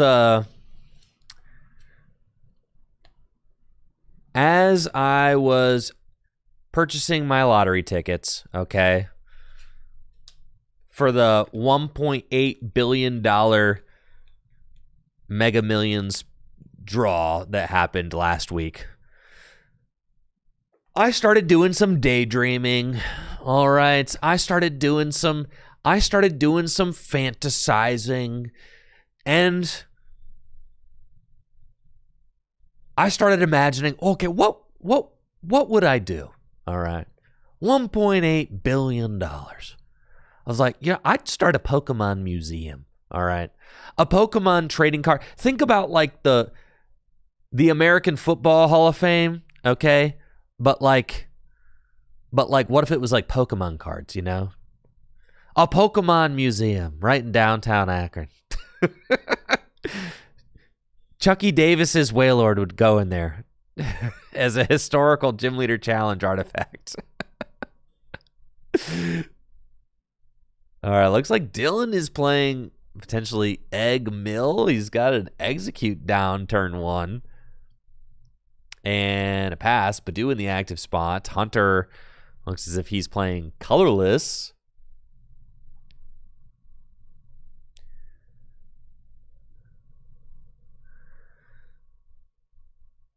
You know, I should just, even without winning the $1.8 billion, which I'm so sad I did not win. Honestly, I should make a. The thing is, I don't have enough artifacts to start a Pokemon TCG Hall of Fame. But it'd be sick. What if I did? I have a few artifacts, but not nearly enough. Maybe I could still make that a dream of mine.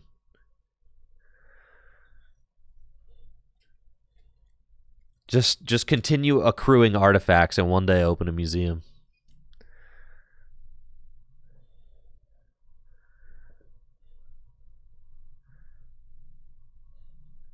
Yo, we got Venom in the chat.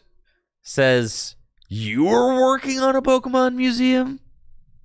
That's crazy. All right.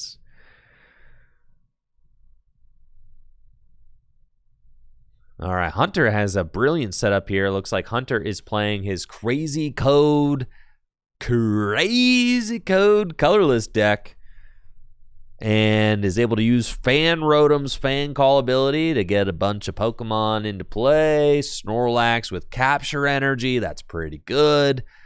But Dylan's got Full Throttle Groddle out here and is able to use its Sun-Drenched Shell to start doing nefarious things. And there's a lot of gnarly stuff that this grass deck Dylan is playing is going to be capable of doing. So let's start talking about that. First of all, we've got Badoo here in the active spot. So it could just be as simple as no items for you, right? Could just be like a no item situation. Item lock, Itchy Pollen, free attack. There you go. But Dylan could also potentially go Executor. Executor has got the block attack, which makes it so that the opponent cannot play any supporter cards from their hand during the next turn. Yeah, and that it's blockade, not block. Excuse me. Blockade. Still, I mean, I was pretty close. This card was printed forever ago. Yeah, blockade. It only does 10 damage.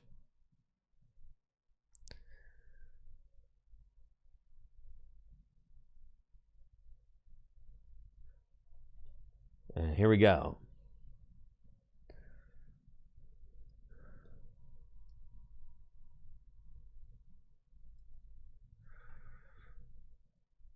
We'll show off this Executor.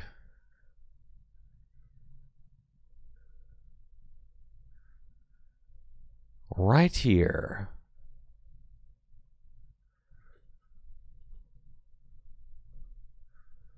Blockade Executor. Yeah, only does 10 damage, but makes it so that supporters cannot be played from your opponent next turn. Kind of nasty, right? I mean, kind of nasty. But honestly, it gets to a point where maybe you don't even need to play supporter cards, though. I mean, you've got Bibarel. If you've got Bibarel and you've got Squovit,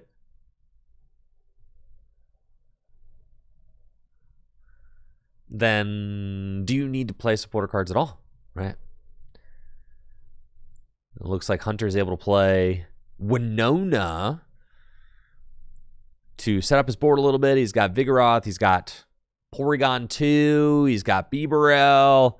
Can't play any items on account of Badoo and its Itchy Pollen attack, but the Snorlax got another energy equipped now.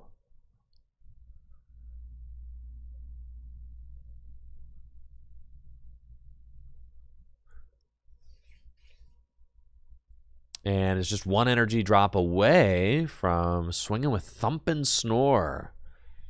Dude, Sawsbuck? All right, all you Sawsbuck enjoyers out there. Sawsbuck is pretty sweet.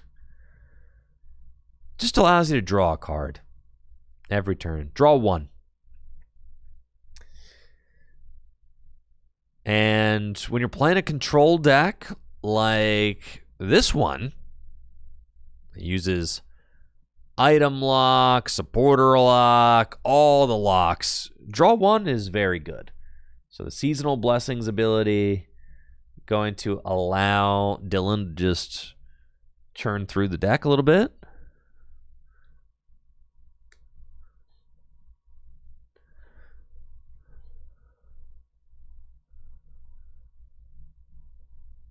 Oh, trust me, you don't have to convince me that Sawsbuck is good here, okay? I got, when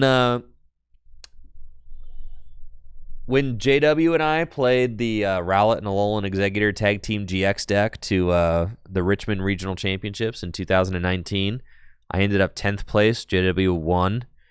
It was like the most broken deck we'd ever played to an event. And the idea was to set up all these, you know, Vileplumes, item lock Vileplume, and there's a Vileplume that made it so your opponent's basic Pokemon couldn't attack. So basically it was just a lock deck.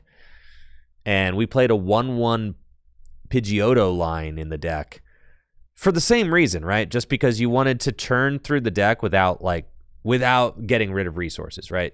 You don't want to like discard anything. You just want to gain card advantage slowly while, you know, not playing items and things like that. Which is part of the equation now. As we see that we see that Dylan was actually able to get Vileplume online. Rare Candy into Vileplume. Vileplume has got an ability that makes it so that neither player can play any item cards from their hand during their turn. But Hunter has Guzma, so is going to use Guzma to bring up the Grottle and knock it out. Choosing to knock out Grottle instead of Vileplume, keeping the Vileplume there, maybe understanding that Torterra is the scarier attacker. Vileplume does impact both players, right? But this deck here is not really built to be terribly reliant on items. And the reason for that is because you're setting up Vileplume, right? So it's going to be a lot of supporter cards, pretty supporter heavy. Neither player can play items right now. And then Dylan's just going to continue using Itchy Pollen for 10 damage at a time. while he chugs through the deck with Sawsbuck. And this is cool. This is the first time in all my time streaming Gym Leader Challenge League. This is the first time that we have seen a Vileplume from Ancient Origins in play. So this is very fun. Shout out to Ghouls from the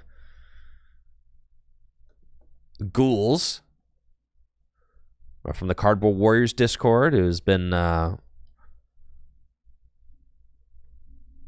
kind of developing this Egg Mill deck.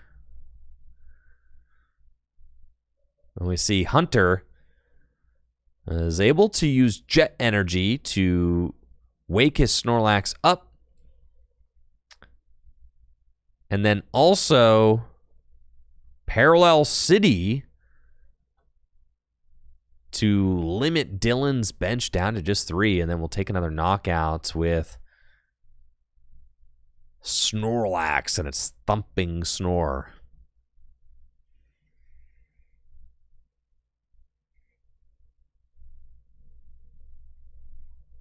And there's the Executor. I'm curious as to why Dylan didn't send up Execute after this knockout, right? Like, Execute can always retreat. So, kind of confused as to why Execute didn't get the send. Oh, it's because Dylan has Floatstone in hand. So, can't play Floatstone. Also has Guzma. So, that makes sense. I was going to say, certainly it feels like you want to...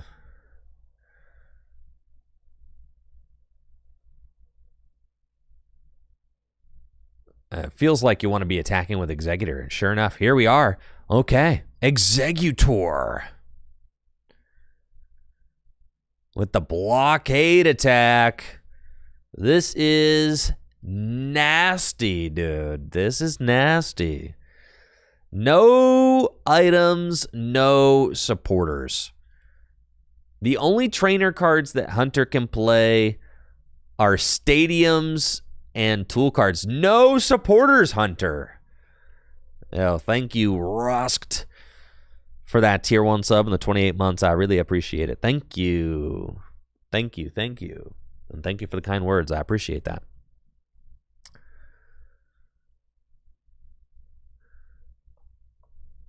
So here we go. We have got the supporter lock, item lock, all the locks.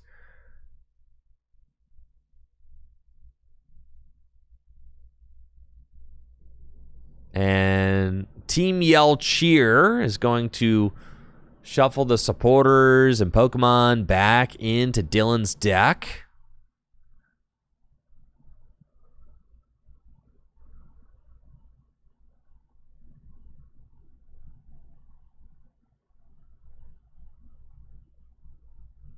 Dang, this is nasty. This is so cool. I'm loving this. All right, Sawsbuck for 1. Yeah, this is dope for sure. All right, Blockade, 10. All right, an Energy to Porygon. And a pass. All right. We got Lusamine. Lusamine can get Stadium supporters back. Plumeria, Flare Grunt. Oh, boy. Yep, and that energy is gone. Yep. And then you can like Cynthia and Caitlin for Flare Grunt back. You've got Plumeria, like Plumeria is here. I see there's a Plumeria in Dylan's hand, which is going to allow him to discard 2 cards from his hand and go discard one of the energies from Hunter's board. I mean, this is just... what a party. This is awesome. I know some people don't like to see control decks succeed. I personally think that all great formats have successful control decks. All the best Pokemon TCG formats got to have a control deck. That's just what it is. It ain't Pokemon cards if control doesn't exist. You got to be able to have control. Now, control shouldn't be invincible. No deck should be invincible, obviously. You know, if any deck is invincible, then obviously that's a problem. But I love seeing a good control deck. I mean, this is 10 damage at a time, you know? Just 10 damage at a time. How neat is that? Yep. And another pass from Hunter. Oh, baby. And Full Throttle Grottle is back online. We see that Sundrenched Shell ability. Sundrenched Shell can go get Roselia. And then with Roserade, right? You can...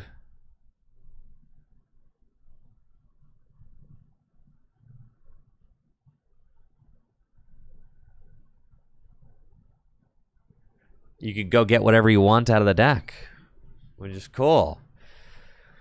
Dude, Parallel City, Blockade for 0. And then what? You just loop... What's the end game loop in this deck? How do you actually mill?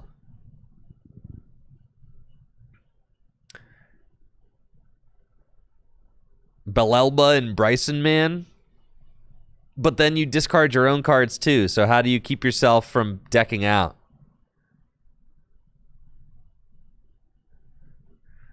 And it's going to be another pass from Hunter. Let's check in with Hunter and see how he's doing there. Yep. That is tough.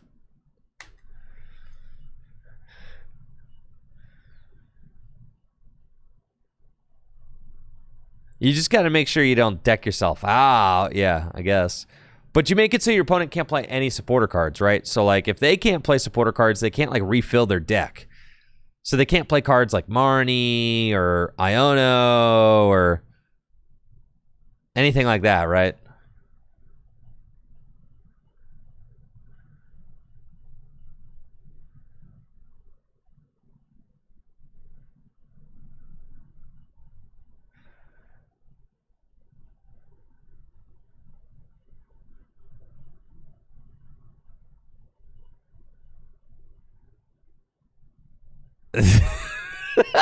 This is so sick, bro.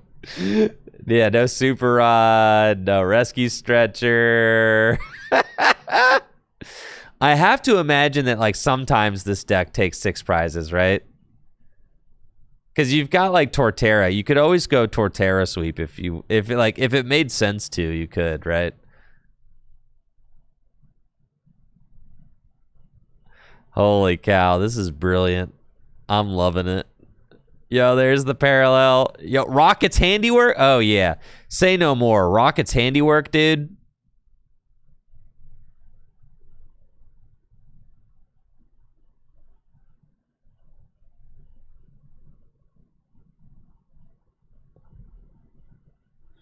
Oh, yeah. I gotta build this.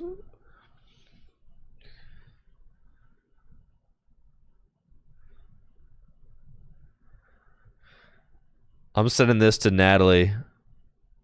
Natalie loves building a crazy deck.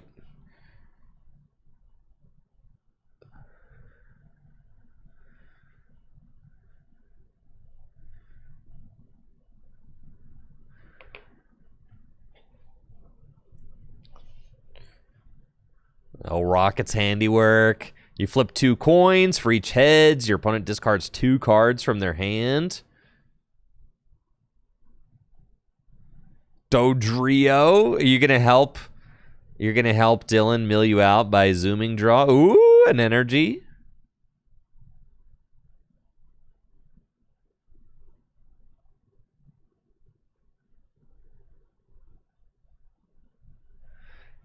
How does the deck improve with Mega Evolution? You got the Stadium, of course, right? Lush Forest, that seems pretty good.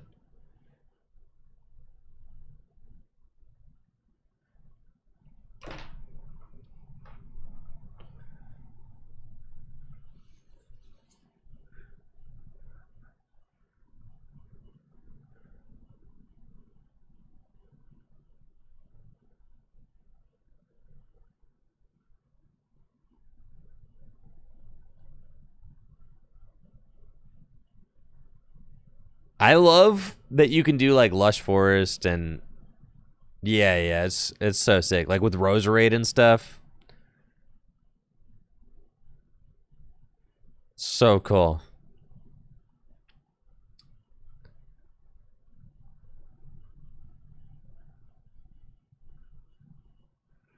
Another blockade.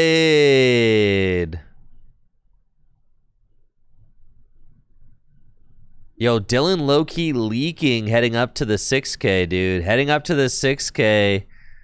The Gym Leader Challenge 3K. Dylan low-key leaking the sauce. Egg Mill. Egg Mill is sauce, dude. You got to have this on the testing table for sure.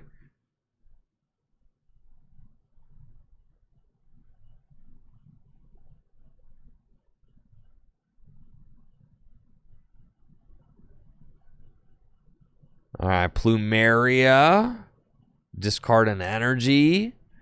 And here's another blockhead.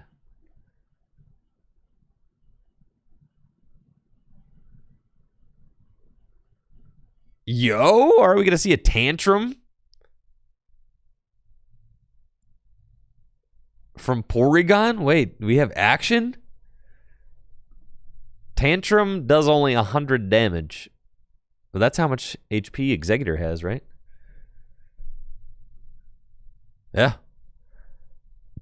Oh, but there's a luxurious cape. There's a luxurious cape.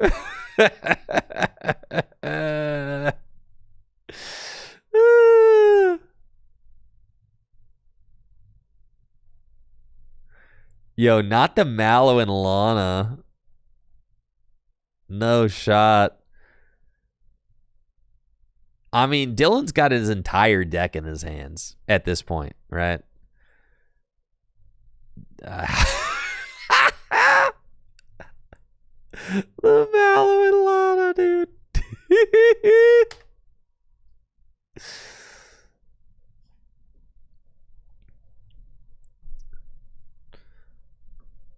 Another blockhead.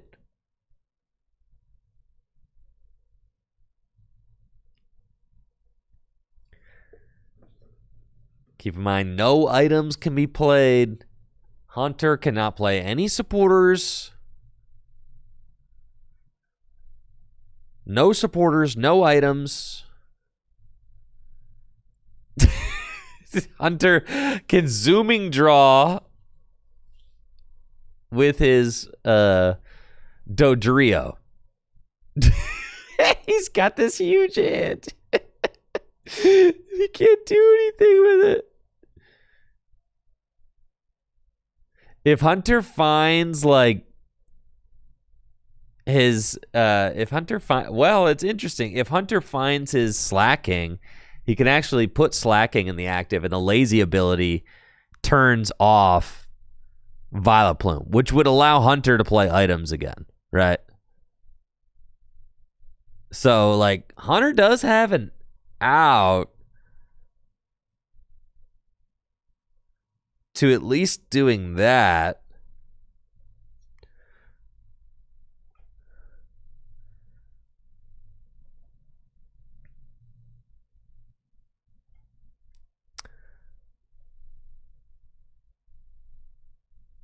Dang. Another Rocket's handiwork here. Dylan finds off the Sawsbuck. We got Alana's Aid.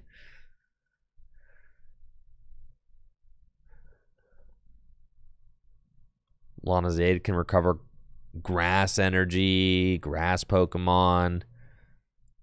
It's just going to be Venonat and Badoo situation. Sure, Venonat goes down. Venonat's just another really good attacker. Is it not Venonat, Venomoth, as it inflicts confusion and item lock. But honestly, at this point, you kind of just want to be using blockade. Does Hunter find anything? He's look at that hand. Can't play anything out of the hand. And every single time he uses Dodrio, you know it kind of hurts. He like doesn't necessarily want to, but he kind of has to.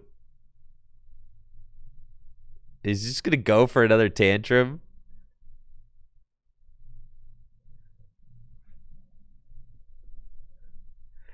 He knocks himself out if he flips tails, which is kind of funny. Oh, yeah, dude. Tantrum. Oh, it's a heads through confusion. 2 prize cards. Holy cow. It ain't over yet, folks. It ain't over yet. That was big. Back-to-back heads flips on Tantrum is nuts. Yeah, that's crazy. That's crazy for sure. All right. All right, Porygon Z. You are seen, Porygon Z. Yeah, you are seen, dude. That was impressive.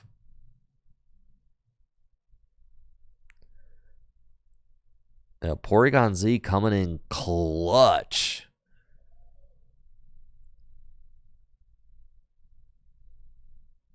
We got a counter energy on Torterra. Oh, goodness.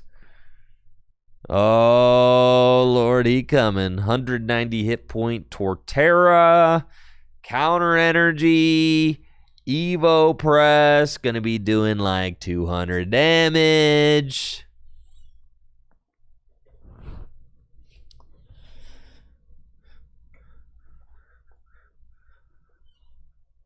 Isn't there like a unknown? What? How many cards do you need in your hand to win with unknown hand? Why am I thinking about these things?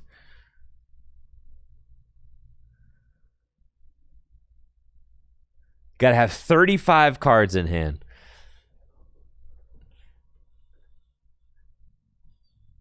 All right. You think there could be a Psychic GLC deck that uses unknown hand? Oh, yeah. All right, there's like the new Alakazam draws cards.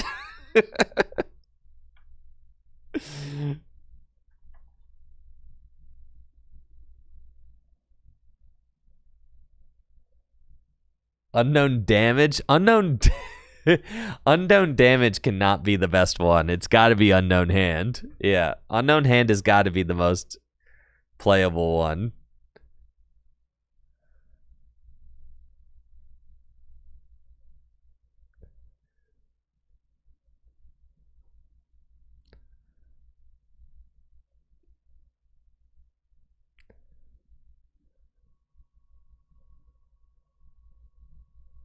Did Dylan take a prize? Yeah, Dylan's got 5 prizes remaining. Should he have 4 prizes remaining?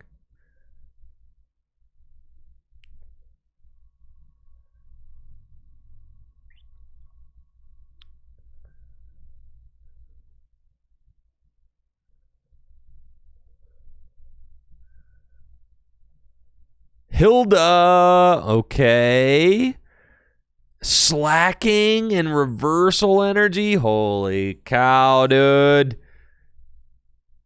All right, here we go. Hilda, slacking. Slacking's got the lazy ability. Hunter can use items now. Do you think Hunter's going to use any of these items? Probably. Sacred Ash. Oh, yeah. This is all bad for Dylan, actually, now, right? Like, Hunter's only got 2 prizes left. Like, Hunter could definitely win this game. Hunter's got so many items in his hand.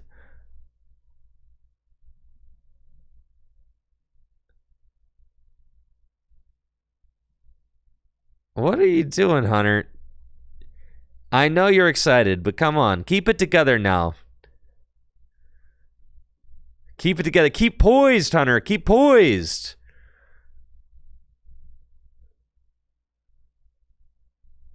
Escape, bro. Is that really what you want to do? You probably want a field blower while you have the chance.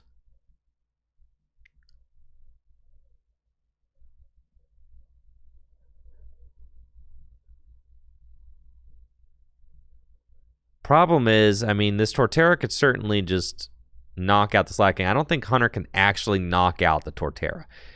With critical move, he's doing 190 or 180 damage right now with the powerful Colorless attached to it, but he also does need one more energy because reversal energy is not activated.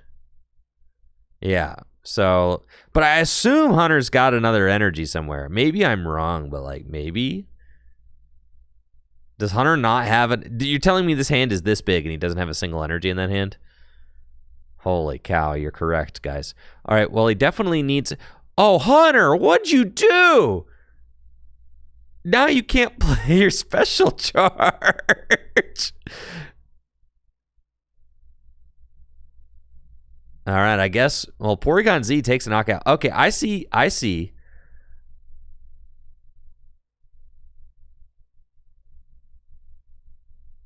Porygon Z allows you to attach as many energy as you want per turn with its crazy code ability. So, I mean, I probably would have still liked to see Hunter actually use the special charge this last turn, right? But maybe he wants to save it for something else.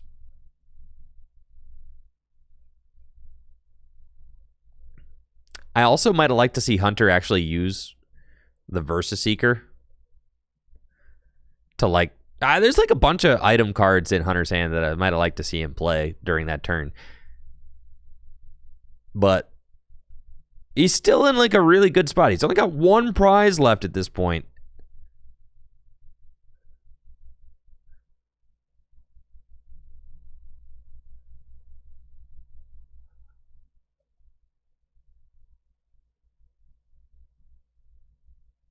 Let's see. What's all the psychic Pokemon that draw cards? There's like I think like a Kadabra and Alakazam are coming out, right, in the next set. That might draw some cards. You've got like a Tinkaton, obviously draws 3.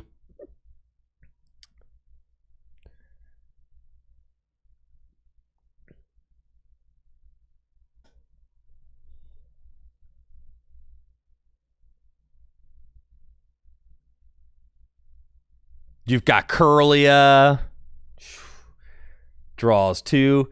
Yeah, Alakazam, Psychic Draw. When you play this from your hand to evolve one of your Pokemon, draw 3. Kadabra, when you play this Pokemon from your hand to evolve one of your Pokemon, draw 2. Oh, yeah, dude.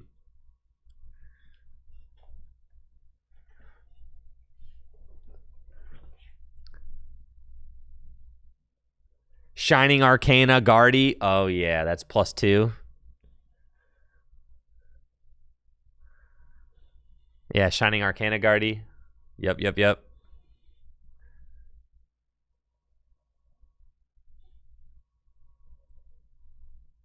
You play Tropical Beach for sure. Cleffa, Tropical Beach. You want all those? Yeah. Dude, that's so beast. Oh yeah, I'm a cook up an insane unknown hand deck. Unknown hand.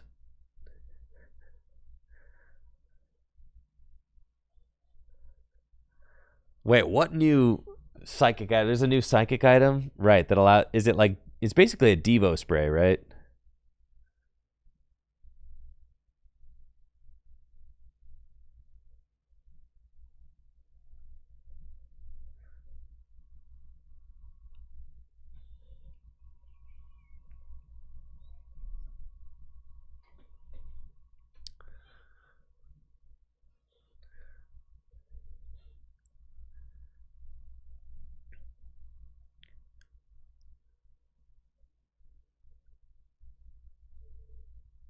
All right, Torterra is going to take this knockout. Evo Press.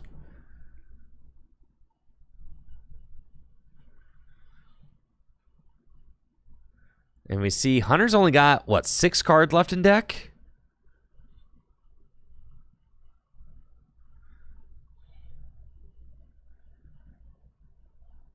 But things are really starting to wind down.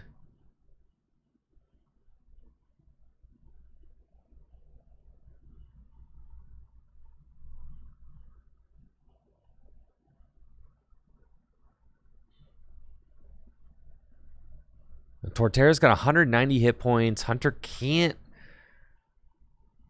deal with that, but can play his supporter cards.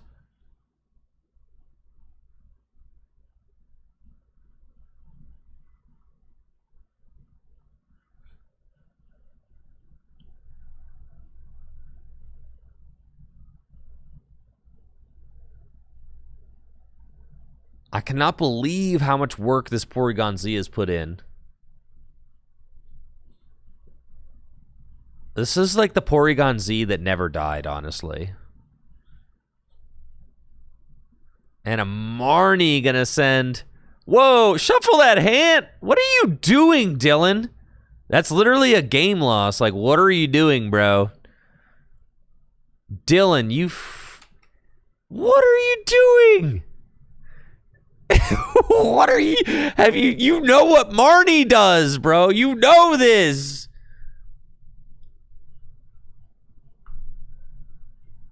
You literally know what Marnie does.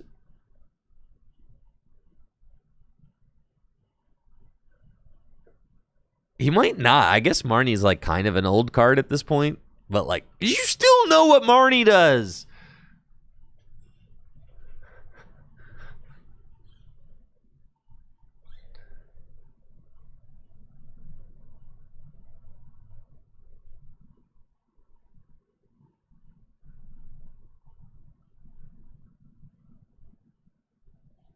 I guess Marnie's like multiple rotations old for sure, yeah. I don't think there's any recovering it. Where's Natalie? Can we call Natalie over here?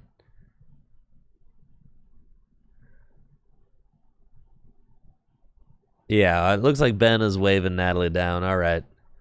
Yeah, we're going to need some intervention here. Dylan! Come on!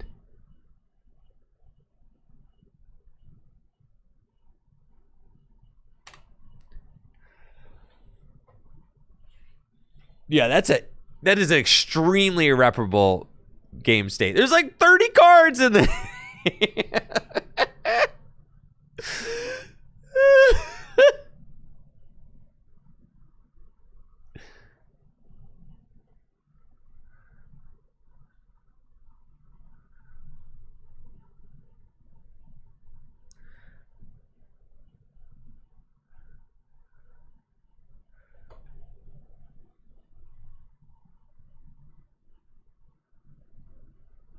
Oh.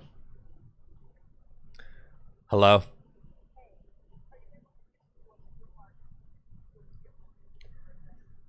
Dude, Dylan had like a 30 card hand. Oh, I don't know which 2 cards were left in deck. I have no idea. Yeah. Okay.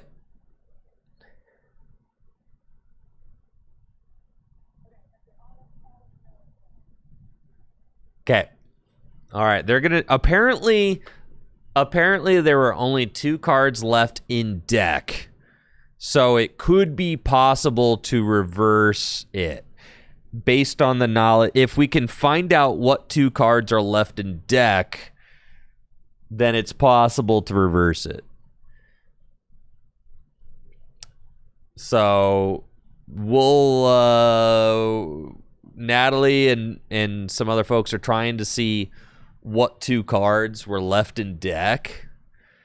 Is that not a double prize penalty? This is League. We're really not trying to dole out double prize penalties. Like, you know, double prize, like, nobody likes winning with a double prize penalty, right? Like, we try to uphold the integrity of the game and not, like, you know, not have games come down to prize penalties at League. That's like, it's like not really fun, honestly, if you ask me. League's supposed to be like fun is prioritized over that at League. No, we do double prize penalties at the 3K though. You know, when there's like major cash prizes. Yeah. When we have major cash prizes, we do double prize penalties even for Gym Leader Challenge. But for League, like, you try your best.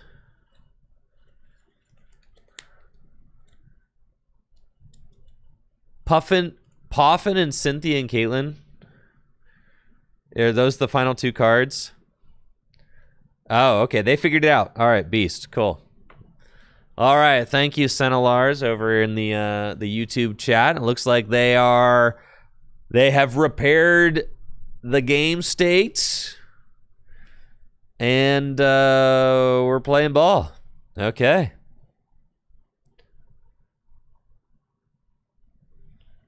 And here comes another big tantrum with the Porygon Z.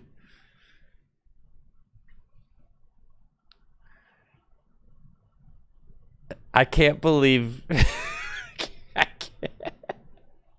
I can't believe Chase in the chat said Dylan realized he was playing too well on stream and had to lock in a critical error before time expired. I'm freaking dead, dude. Oh my goodness.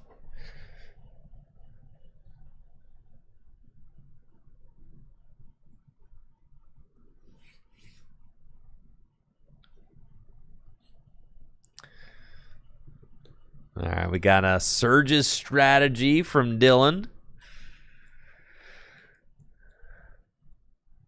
which allows him to play 3 supporters during his turn if he's behind on prizes, which he is. So he's going to Surge Cynthia and Caitlin, which gets a supporter back, and then can play 1 more supporter.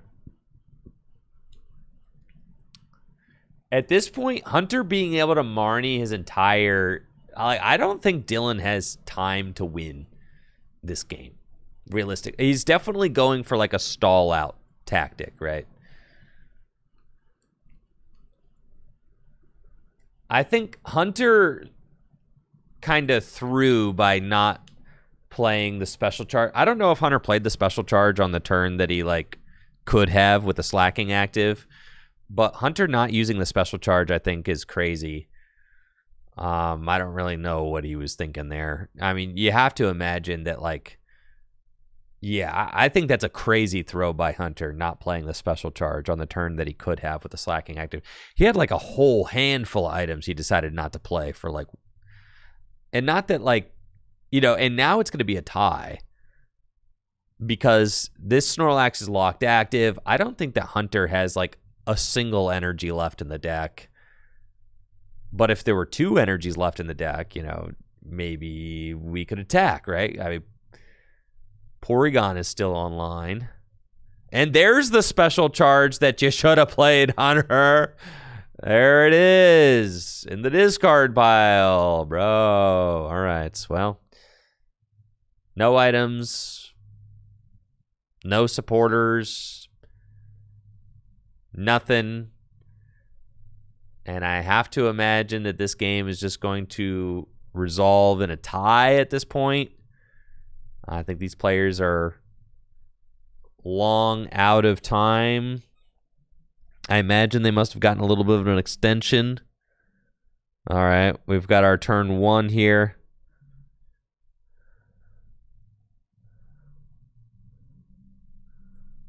And keep in mind, it is no longer +3. We are just playing +1 per the new rules being rolled out from the Pokemon Company International. This one is going to end in a tie. Tie. There we go. Tie game, folks. Egg mill not able to mill enough. It was interesting. There was definitely some like crazy back and forth there. No items, no supporters. Hunter just being 1 prize away from the win is nuts. So,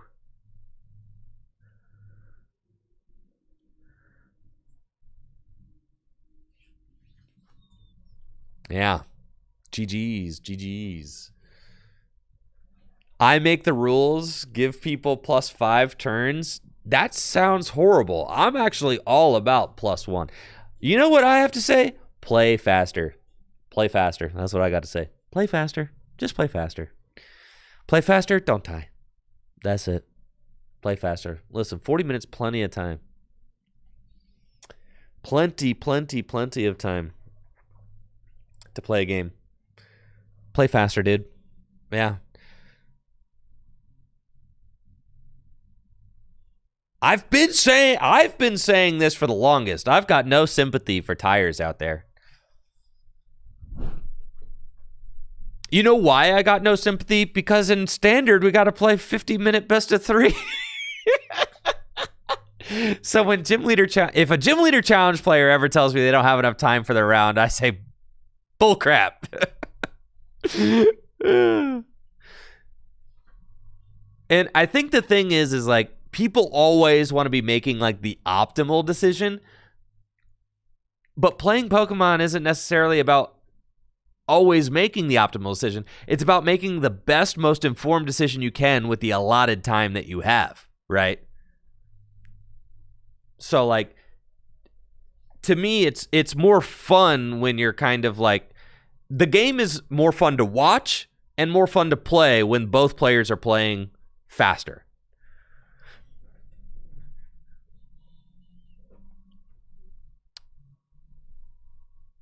I can't stand watching people take way too long thinking about their plays. It's like, honestly, it's one of my biggest pet peeves with watching like regional championships and stuff. The fact that Pokemon judges and like organized play just allows people to take like 2-minute deck searches, bro. Like literally, like what? I need to go pop a bag of popcorn while people like do their deck searches in a video. It's like, it's absurd, right? It's absurd. So yeah, the pace of play stuff needs to get addressed, I feel like, on kind of like on a major level. To me, the pace of play stuff makes watching regional championships and national championships really difficult right now. Because like, I can't stand to just sit there staring at the screen while like people are taking multiple minute deck searches. Like, that's craziness. Like, I'd rather be doing anything else. That's what I'm saying. I can't watch regionals. I can't. Because it's like, oh, I'm going to do a full 2-minute deck search while I sort my deck. Like, are you serious? Multiple times. In a 50-minute best of 3, we're doing that multiple times, bro. It's like, it's nuts. It's nuts. So, anyways, that's my beef. That's my piece. Play fast. It's more fun.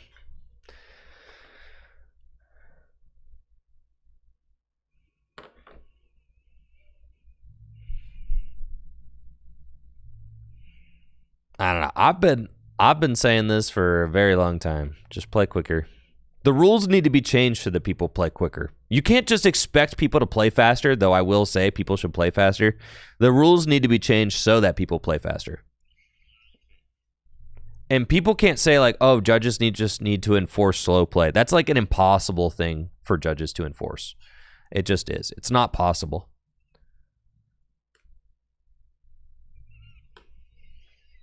All right, folks, round number 4 is upon us. Here we go. Alex Carpenter on the left. And Ben Morris on the right. Both players are 2-1.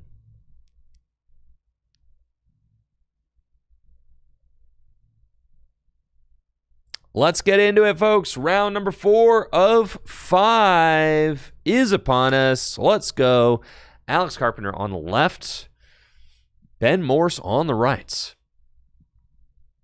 Both players with a record of 2-1.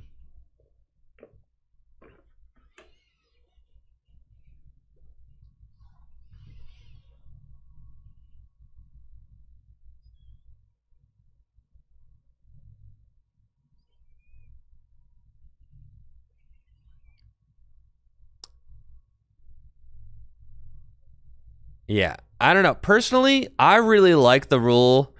I really like the rule in Japan that, like, if it's a tie, it's a double game loss. I personally, maybe that's like trial by fire. Maybe that's a little bit too, like, scorched earth. But, like, also, I don't really care.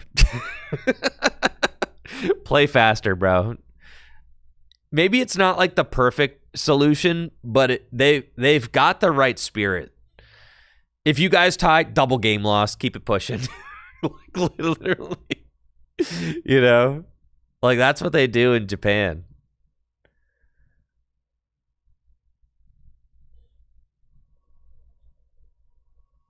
All right, Ben has got Mew in the active. And he's playing Buddy Buddy Poffin. Going to allow him to search stack for 2 basic Pokemon with 70 hit points or less. Put them on the bench. Well, that's why you see, like, if Jesse and I know it's different, like, when you're just play testing with friends and when you're, like, playing in a tournament, I know it's different. But, like, if I'm play testing with Jesse on stream, like, I'm not doing very serious. I try to play as fast as possible, right? So that, because it just makes the game so much more fun to watch. If players are, like, keeping up a good clip, keeping up good pace, the game is so much more fun to watch if players are playing quickly. Right. So.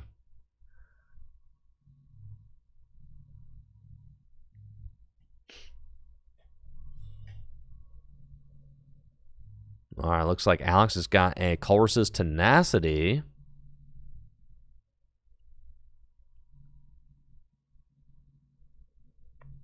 Colorless Tenacity going to allow Alex Carpenter to get a Stadium and an Energy card.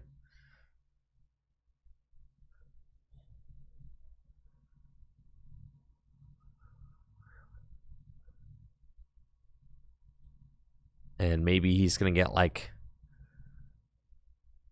Yeah, it's tough because with the turn 1 Wob from Ben, Alex can't really use Fan Rotom turn 1, which is brutal. But we do see Alex Carpenter going for Tropical Beach. I've been saying this, chat. Tropical Beach is so good.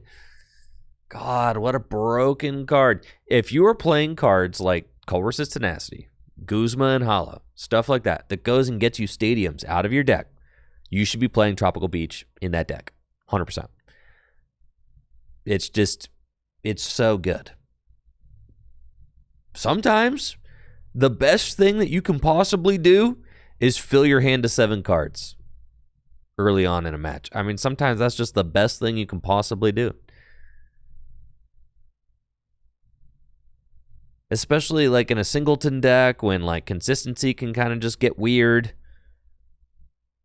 I'm just a huge Beach Defender. I think that card is awesome. Happy to see Alex playing it here.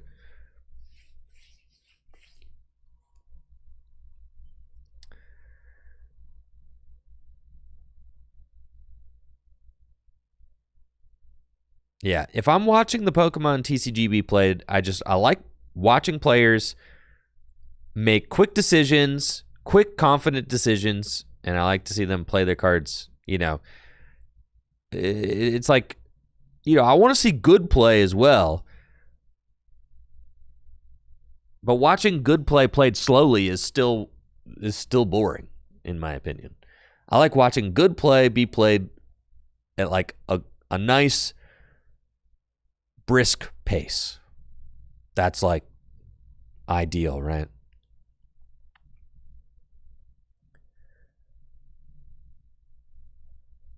I got Squovit coming down from Alex Carpenter. And going to be a Tropical Beach. Again, no abilities can be used right now because of the Wobbuffet's by Barricade ability. And Tropical Beach to end the turn. Alex Carpenter going to fill his hand to 7 cards. And let's see what Ben is going to do on his turn.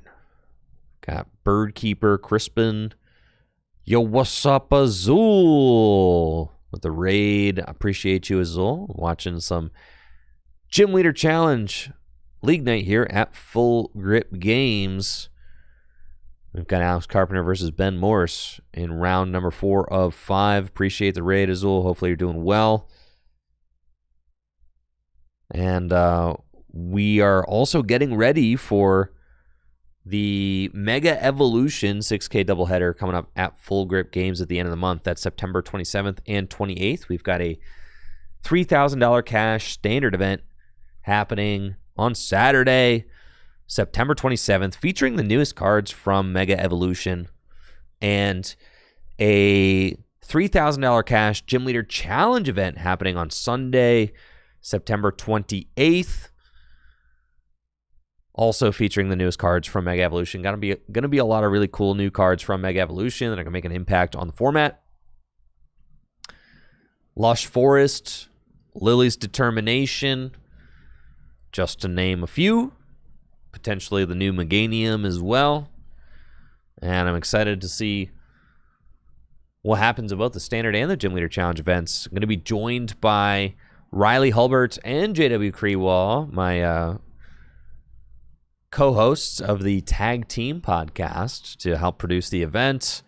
And this is the week after Pittsburgh. So next week, we got the Pittsburgh Regional Championships, and then the week after that, Mega Evolution 6K doubleheader. This weekend, we've got Mega Evolution Midnight pre-release happening tomorrow night at midnight. So a lot of really fun, exciting stuff on the schedule for the weeks ahead. Should be a good time.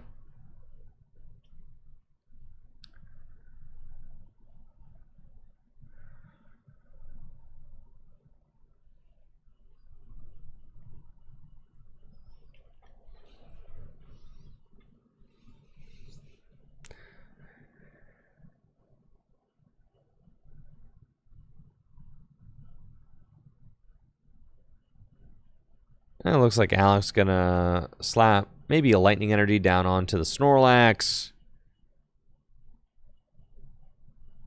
He plans on leading with that Snorlax. Double turbo energy not going onto the Snorlax this turn, which is interesting.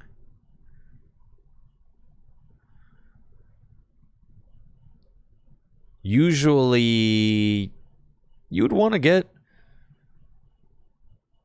double turbo energy on the Snorlax. Allow it to use that thumping snore attack.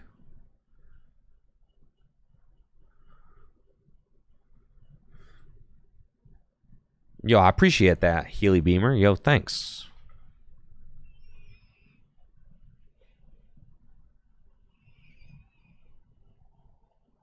Alex gonna Ultra Ball for Chinchino. Chinchino's got the Make Do ability. Gonna allow Alex to draw some more cards. And with Beebrel online. Well, actually, no. None of this is drawing anything right now because of Wobbuffet. So, yeah, Bide Barricade stops. No, don't do it! Don't do it! Wait, what? Oh, Beach. Okay, okay. I was like, no, don't use Beebrel. You can't do it. All right. Beach to end the turn. That's fair. I'll allow it. Bide Barricade stands. And we play ball. Yep. Ben's got Level Ball, and we'll probably use that to go get a Curly out of the deck. Curlia, that's a good card. Refinement. Imagine if Gardevoir's still like the best deck in Standard format, even without this Curlia. That's just so insane to me. Curlia's Refinement ability can allow Ben to churn through this deck a little bit, and Battle Compressor can help thin some unneeded cards out of the deck. Maybe Battle VIP Pass, Hisuian Heavy Ball if there's nothing in the prizes. Just kind of optimize the deck for the rest of the game.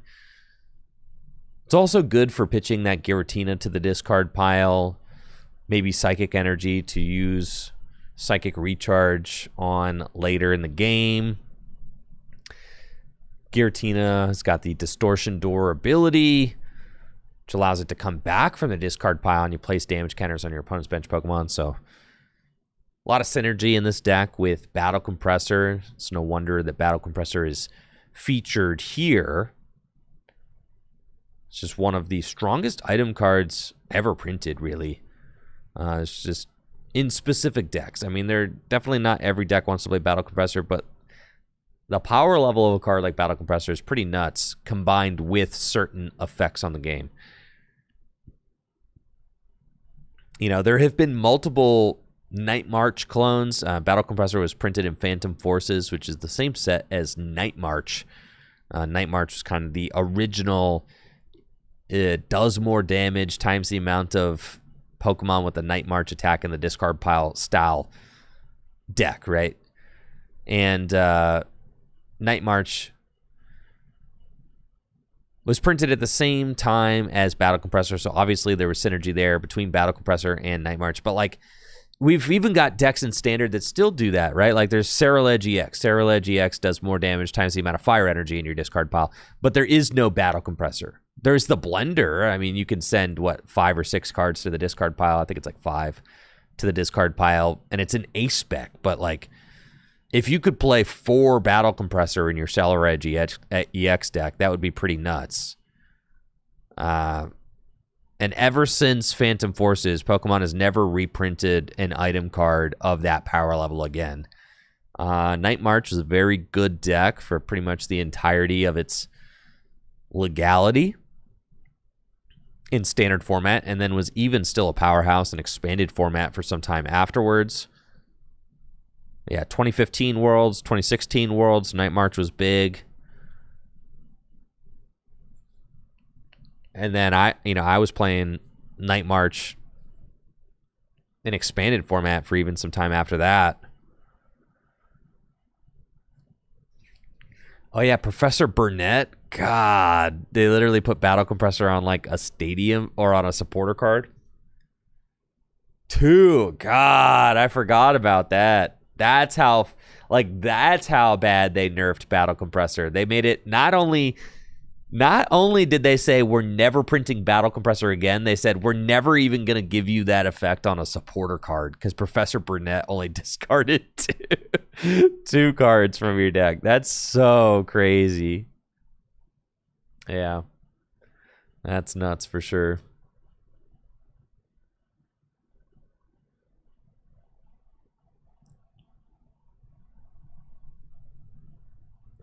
And here's another Tropical Beach. Fill the hand of 7. Ben's got 2 energy on Mimikyu, just setting up behind Wobbuffet. We have seen time and time again just how powerful this Wobbuffet has been for Ben. It was a key part of his earlier stream match win against Chucky. And Ben is gladly setting up behind Wobbuffet yet again. That Bide Barricade ability, just putting in a ton of work. Can just stop decks in their tracks. I mean, no Squovit, no Oranguru, no Make Do, no Industrious Incisors, none of it.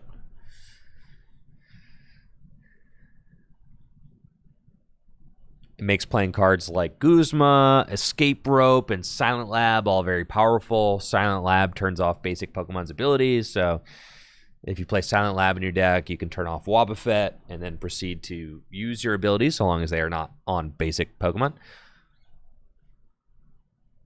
Guzma obviously is played in almost every single deck. Escape Rope is usually played. If you're going to play an item-based Switch card, it usually is Escape Rope and instead of Switch because of its utility, being able to push problematic Pokemon out of the active spot like Wobbuffet. And here comes Snorlax.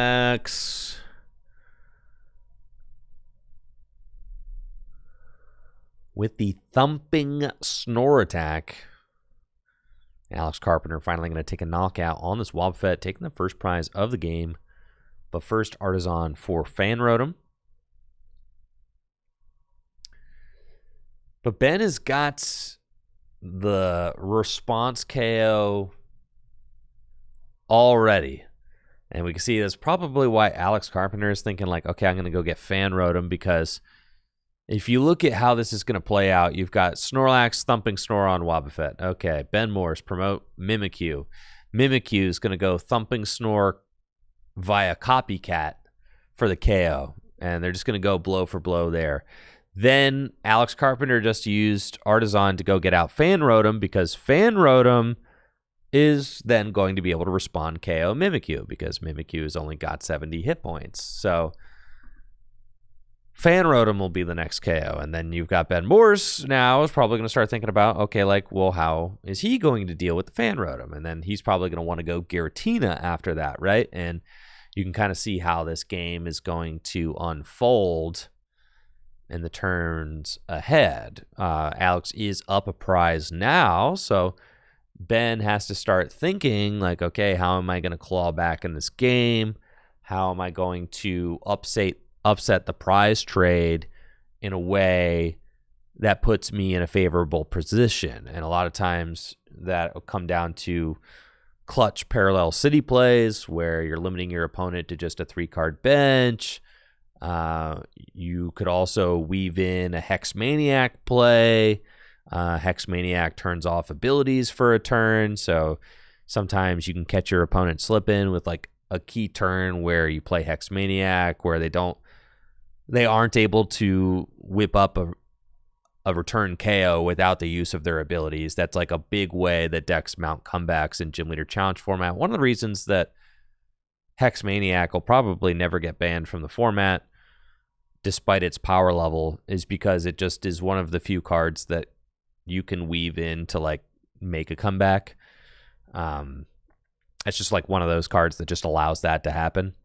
And games are just more fun when comeback potential exists. You've also got Monkey Dory. Monkey Dory could help Ben to take an additional prize card if he's able to attack with this Giratina at some point. Giratina's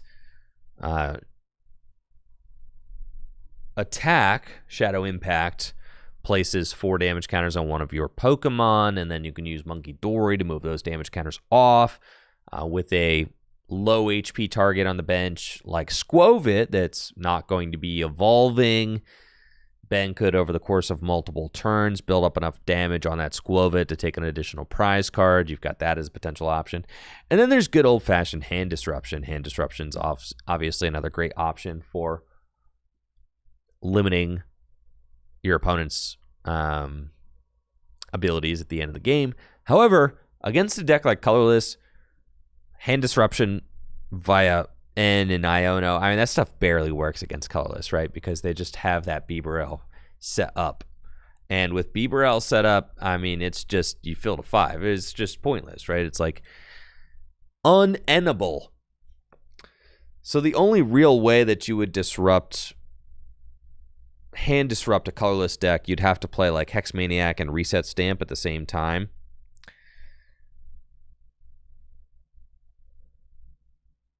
Which is possible. It's just not something that a lot of decks are doing. I do think that some decks can play Reset Stamp better than others, but when push comes to shove and you're really looking for space in a deck list, cards like Reset Stamp usually get cut because you can replicate that Hand Disruption effect with a draw effect via Iono or N, and then for the most part, that like gets the job done, especially when you're a deck like Psychic, and you could say like, all right, using Reset Stamp and Hex in the same turn would be broken, sure, but like I can kind of replicate that by using Iono and taking a knockout with Wobbuffet, right? Which effectively ability locks and Hand Disruption in the same turn. Ability lock, Hand Disruption, I mean, that's like a really crazy combo. Anytime you can build a deck that can do both those things in the same turn, you're going to be having a good time.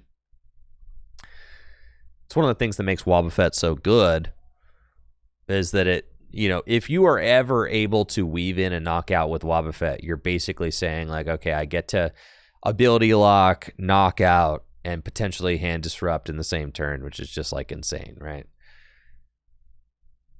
It's about as good as it gets.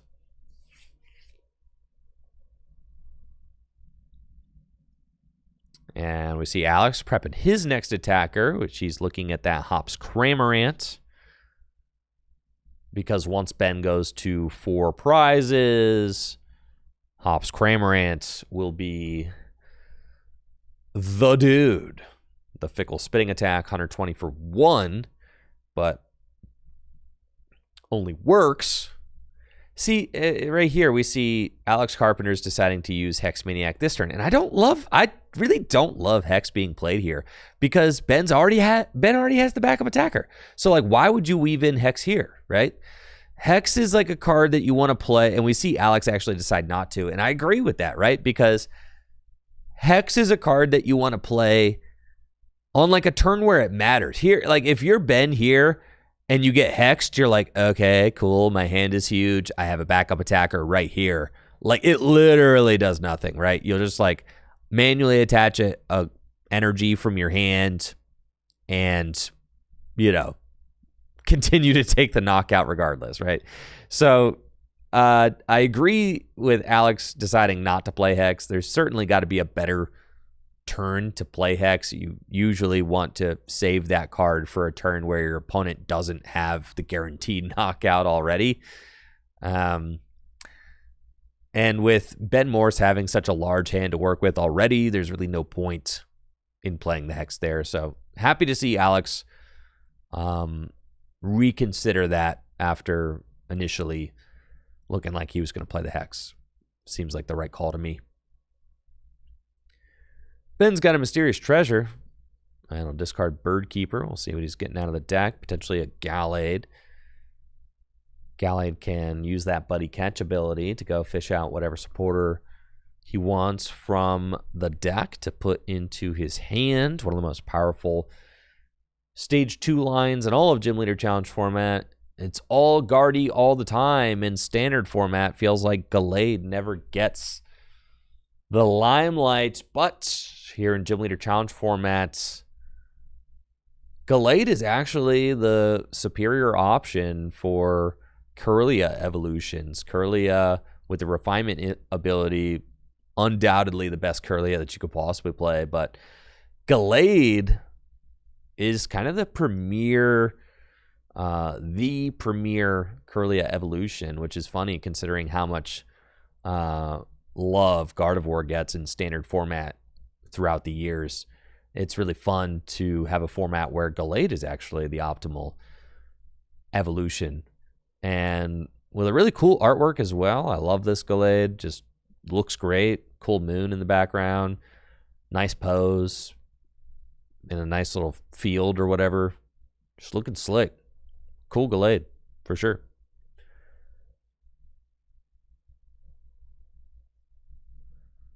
We see Ben's got an energy down onto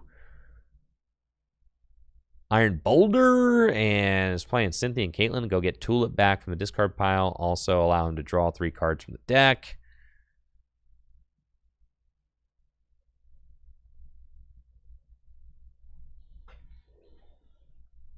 And here comes Gallade, Buddy Catch. Go get supporter out of the deck. It's a weird spot where you're like, do we actually want to get a supporter? Like, I guess you can go get the Hex. Your deck is so small at this point.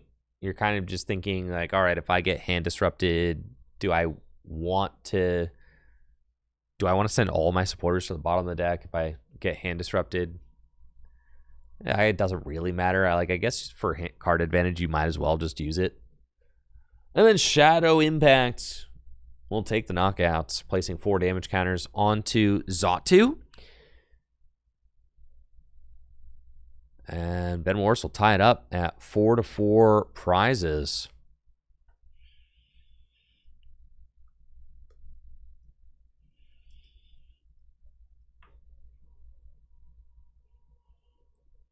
We see that Cramorant's got a muscle band attached, so muscle band will boost that Hops Cramorant's damage output to 140. Since Ben is now on 4 prizes. And Hops Cramorant will take that KO. And this turn, Alex really needs to start thinking about how he's going to close out the game. I mean, Cramorant can go for the next 2 knockouts on the 3 and 4 prize turns. You know, Ben at a certain point, and we see, you know, Alex deciding to try and weave in the Hex Maniac here. I don't think that that's horrible. I think, like, Hex last turn would have been quite bad. I think this turn, with Ben having to hand match, something that I would have liked to see, I think I would have liked to see Alex. It's really hard, right? I want to see Alex try to make his hand hard to match, right? Because he's taken the knockout with Hops Cramorant. My criticism of using Hex last turn was that there was no point because the return knockout was guaranteed. But this upcoming turn, Ben's backup attacker is Iron Boulder. Iron Boulder is not a guaranteed attacker, right? It's got the adjusted Horn attack, which does 170 for 2, which is incredible, but the attack only goes through if you have the same number of cards in your hand as your opponent. So you could see Alex Carpenter's like burning cards down out of his hand. I think he's just trying to make his hand as difficult to match as possible. And with that line of thinking, this Hex Maniac play makes sense, right? Because you want to stop Ben from having access to his Buddy Catch Gallade, make sure that he can't go get whatever supporter he wants out of his deck. He can't use Mysterious Tail if he wants to. I mean, you kind of make his life a little bit more difficult. Ben does look like he's got, I mean, just like anything that he would possibly need to match hand sizes here, though, with Versus Seeker in hand already, so that's pretty good. Can use Evolution Incense just to burn it. Look at the resources left of his deck. I mean, Ben's only got like one supporter left in his deck, so it's like Buddy Catch wasn't really going to do that much. Marnie could have been decent, though. We do see Marnie is left in his deck, so... And notably, Ben decided to go get Hex last turn with the Gallade and not Marnie, so doesn't have that Marnie as an option in order to match hand sizes. Does have Versus Seeker. So I think Alex just has 2 cards in hand. So I think that that's the goal, right? He wanted to play Hex and then make it like almost impossible for Ben to match hand size. So Ben would need to have a supporter in his discard pile that can get him to match hand sizes, right? So let's see what he's got. And he's got N prized. Iono might be in there. N is prized. Iono's in hand, so he could do that, but he has to find a burnable card off of the Iono because he's got 4 prizes and Alex has 3. I don't think Raihan could like... It looks like he's going to go Raihan. Can Raihan do it? Yeah. All right, Raihan to Gallade. If you've got access to Dimension Valley or Counter Energy, right, and that just makes the play go through. So,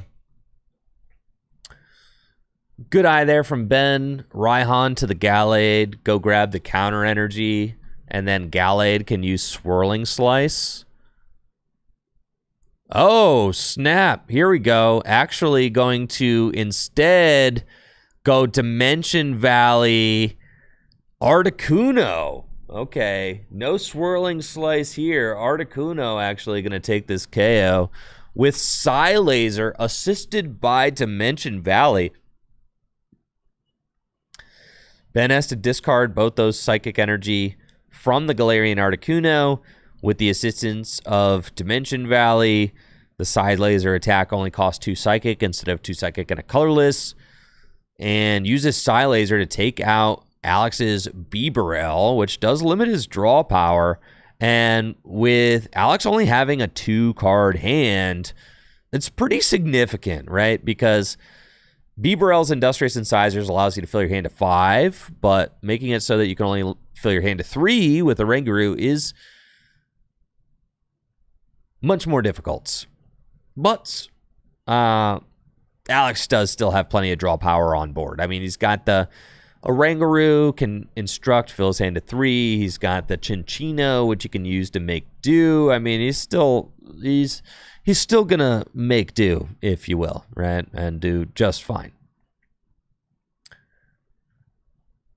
So, Cramorant gonna bring Alex Carpenter down to just 2 prizes remaining. Going for another Fickle Spitting. And Ben, I think, and Reset Stamp, I was talking about Reset Stamp, and here it is. I was talking about it. Here is that Reset Stamp. If any deck can afford to play Reset Stamp, it's Colorless, because Colorless just has such a robust draw engine that it not only has a robust draw engine, it also can allow you to just put your hand on the bottom of the deck at any point with Squovit. So if you see the Reset Stamp early, you can always just put it on the bottom of your deck and keep moving. So Reset Stamp going to allow Alex to disrupt Ben's hand. Cramorant takes the knockout. Now, I think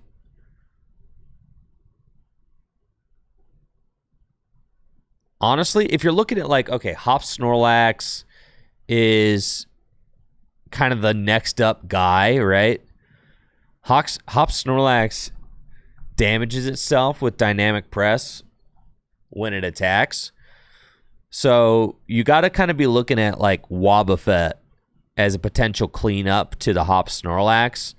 If you can get like a Wobbuffet N, like this turn, Ben should take the N off of the prizes here, I think. And then next turn, you want to be able to go like Wobbuffet N-1 knockout, right? If Hop Snorlax comes out and takes the next KO, brings Alex Carpenter down to 1 prize remaining,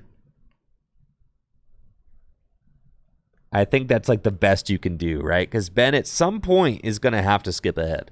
Now, Monkey Dory is a good start. If Ben can weave in a 2-prize turn, then that's great, but he doesn't have the damage on board in order to weave together a 2-prize turn yet, right? Because he's only got 4 damage counters on his bench Xatu. If he moves all 4 of those damage counters over to the Squovit, then Squovit's got 10 hit points left. But I guess, okay, Giratina, though, could come back from the discard pile, right? And Distortion Door. So if you go Distortion Door, that's that 10 damage fix. And yeah, so, you know, you see the line is starting to come together. Might not even need to, like, worry about the Hex KO situation. Could just go for an additional prize take with Monkey Dory.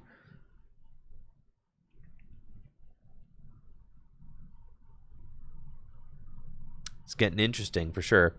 Guzma could be backbreaking off the Buddy Catch. Darkness Energy to Monkey Dory. You gotta imagine that those 3 damage counters gonna get moved to the Squovit, right? Yep. And then Guzma probably see a KO on Snorlax with the counter energy.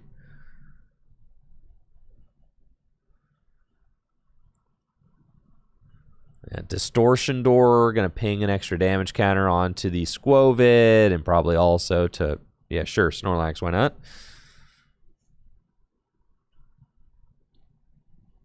You don't want to play Parallel. You cannot play Parallel, or else Alex will be like, goodbye, Squovit. Yeah, do not play that Parallel. You also probably need the Dimension Valley, right, to swing with the Gallade. So,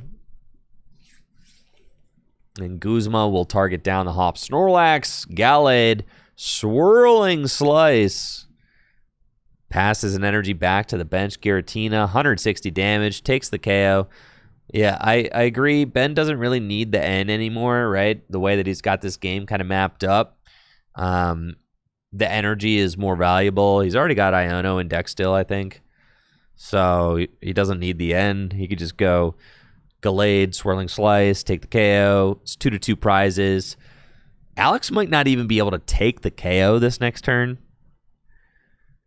And it's certainly not guaranteed. Hops Cramorant. And this is something that we've seen multiple times here, kind of maneuvering around the Hops Cramorant when you're going to your 2-prize turn, right? Because knocking out the Hops Cramorant is pointless. because the Hops Cramorant is effectively neutralized by just taking a prize card. Fickle Spitting only does damage on the 3 and 4 prize turns, so with both players at 2 prizes, it cannot use Fickle Spitting. Parallel City is fine. I mean, like, you see Ben just kind of gladly discarding the Giratina, saying, like, okay, I can just Distortion Door again to clear up your Squovit. Like, that's fine.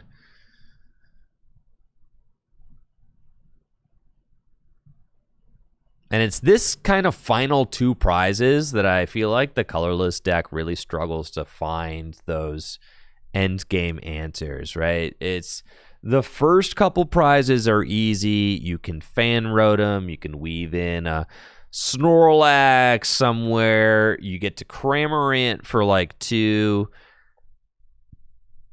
The question mark with like current attacking Colorless decks is like, where are those final knockouts coming from? It's like the big question, right? Like, who is getting juiced up and how? Relying on cards like Raihan, Crispin, Mela, it's not great. It's like fine. We see decks like Hunter's Porygon Z deck is trying to rely on Porygon Z to use that crazy code ability.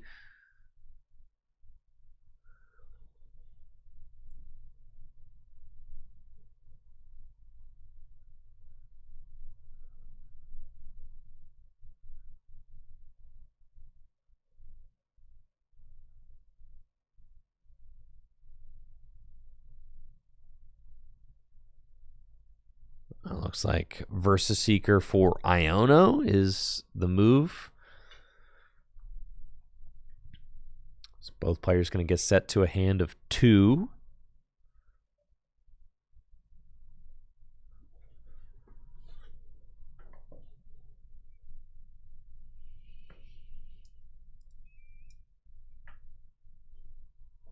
Hisuian Heavy Ball, and then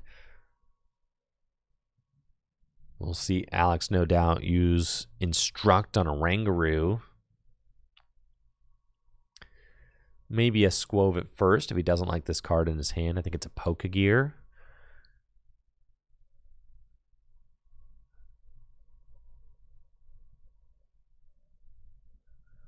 Oh, he just has to pass?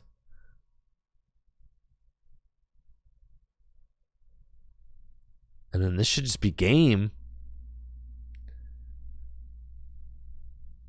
1-to-1 hand size, and that's it. I think Alex just passed because he didn't want to make his hand easy to match for Ben. So he passed with a 1-card hand just to see if maybe Ben couldn't match hand sizes. But Ben gets the job done. And just in time, with just a few seconds left in the round, Ben Morris advances to a record of 3-1. Alex Carpenter falls to 2-2 with 1 round remaining here at Gym Leader Challenge League Nights at Full Grip Games. Just 1 round left, folks. We have got round number 5 coming up here shortly at Full Grip Games. I'll be right back after this quick break. Thank you guys so much for tuning in. Again, big shout out to Dragon Shield. Huge thanks to Dragon Shield for sponsoring the channel. Dragon Shield sleeves are the best for your tabletop games. Make sure to check out dragonshield.com for 5% off your order if you use code TRICKYGYM at checkout. We'll be right back after this with the 5th and final round of GLC League Night. Dragon Shield makes the highest quality sleeves and accessories for your favorite tabletop games, like the Pokémon TCG, and recently, my favorite line of Dragon Shield sleeve, the Non-Glare Matte, just got even better with the release of 3 new colors, Blood Red, Forest Green, and Blue. Dragon Shield Non-Glare Mattes shuffle super crisp and smooth, no greasy feel at all, just a perfect glide with every shuffle. Built to last with the durability you've come to expect from Dragon Shield, these sleeves don't split easily and are a perfect companion for competitive play. I make sure to have a couple boxes of Dragon Shield non-glare mats with me at every tournament I attend. And now, there's a great selection of classic Dragon Shield colors to choose from when sleeving up your deck in non-glare mats. Head over to dragonshield.com today and place an order for your favorite color of Dragon Shield non-glare matte sleeves. You can use code TrickyJim at checkout for 5% off your order. Huge thanks to Dragon Shield for being a continued sponsor of the channel.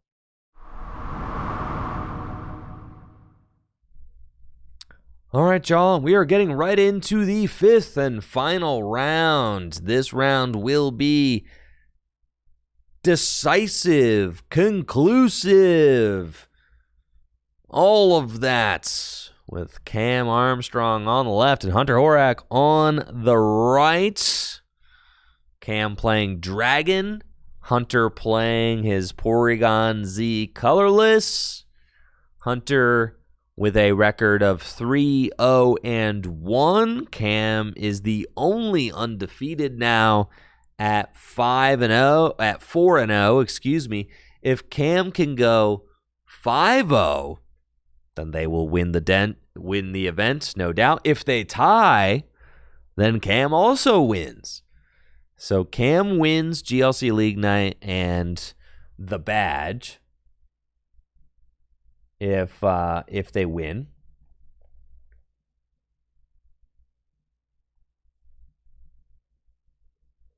Which Cam already has a colorless badge. So Cam would actually be tied for the badge lead with Alex Carpenter if they win this one, which would be big. Cam is a recent convert to the Pokemon TCG from Magic the Gathering. So it's been really cool to see Cam continue to learn Gym Leader Challenge and improve at the Pokemon TCG. I seem to just be a big fan of trading card games in general. I know they play at a bunch of different shops locally, and now play multiple different games. So it's cool to see for sure. Hunter would love to get on the board with his Crazy Code colorless deck here tonight, I'm sure. It's a deck he's been working on, very unique list he's been working on for, I want to say, like years now, which is crazy to say, but yeah, Hunter's been a Porygon Z slacking fan for quite some time, and he's got a very unique deck. What'd you get in the prize pack, Cam? What'd you get? Ah!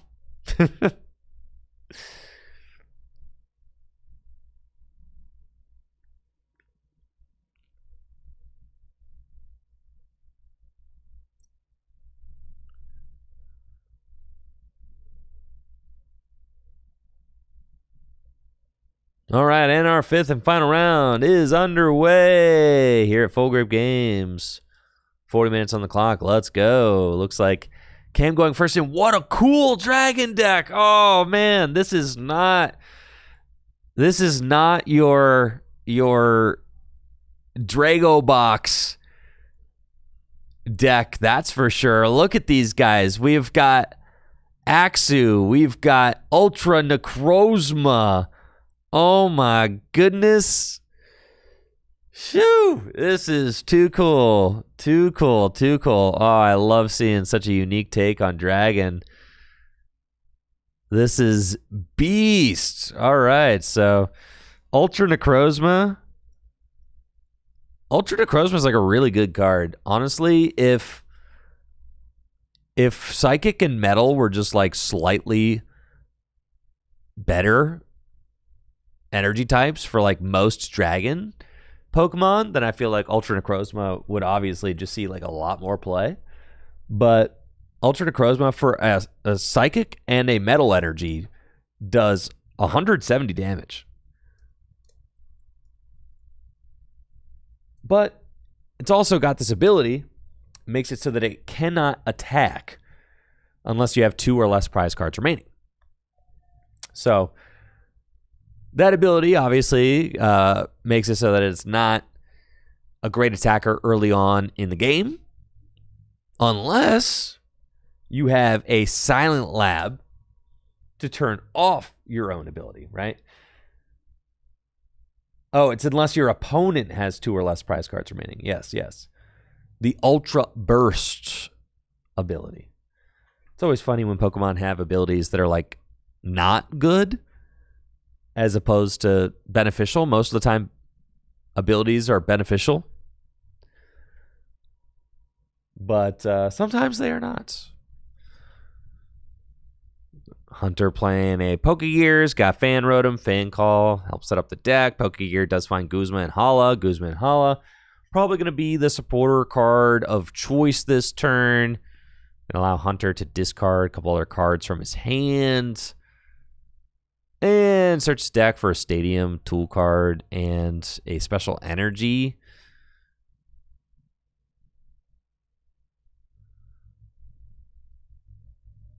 Now, Fracture is also a really cool, or not Fracture, Haxorus is a really cool card to have in this deck as well. I'm excited to see which Haxorus Cam is playing.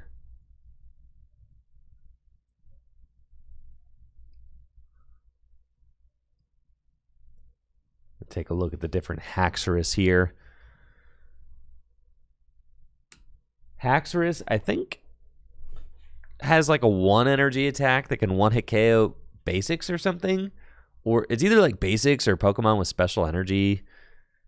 Something like that.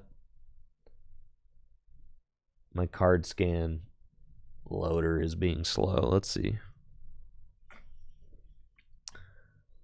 Bring down the axe. For 1 fighting energy, if your opponent's active Pokemon has any special energy attached, it's knocked out. That's pretty good against Hunter's deck.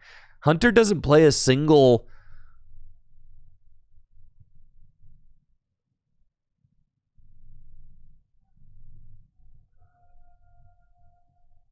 doesn't play a single basic energy in his deck. And then Dragon Pulse does 230 for a metal and a fighting. But you have to discard the top 3 cards of your own deck. Oh no, and a turn 1 Fan Rotom from Hunter, assisted by Guzma and Hala. Going to take the knockouts. Assault Landing. Cynthia and Caitlin just to draw 3 Ultra Necrozma. Not going to be able to attack at all. It's not just like cannot use its, its Luster of Downfall attack. Like cannot use any attack. So no TM Turbo Energize, none of that. Cam does have a Night Stretcher in hand. So they can Night Stretcher, potentially bring back the Axu. Silent Lab, yes, turns off the Ultra Burst ability, but I don't know that Cam has access to Silent Lab right now. They do have a Crispin in hand, which they can use to accelerate Psychic and a Metal to this Ultra Necrozma, but the Ultra Necrozma cannot attack because of the Ultra Burst ability.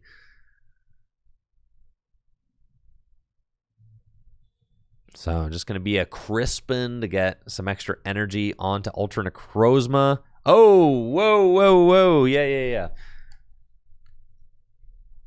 Excuse me, guys. Excuse me. Cam, excuse me. You used Cynthia and Caitlin. Yes. You already supported. Yes. So just put those back, and you're all good. Yep, you're good. Just put them back. Yep. In the deck. Okay. Good catch there, Cargomatic. Over on Twitch. Yep, no harm, no foul. Play ball. Yep, Cynthia and Caitlin. The supportive return, so cannot Crispin. Had me fooled there for a second, though.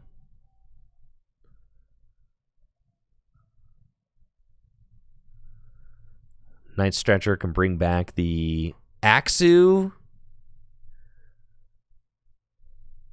And Escape Rope.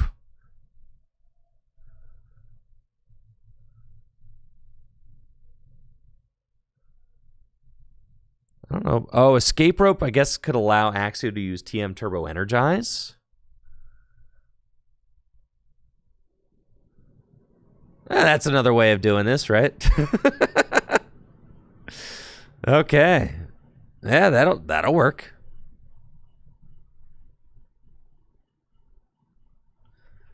So now we've got a Psychic and a Metal onto the Ultra Necrozma, but again, the Ultra Necrozma cannot attack.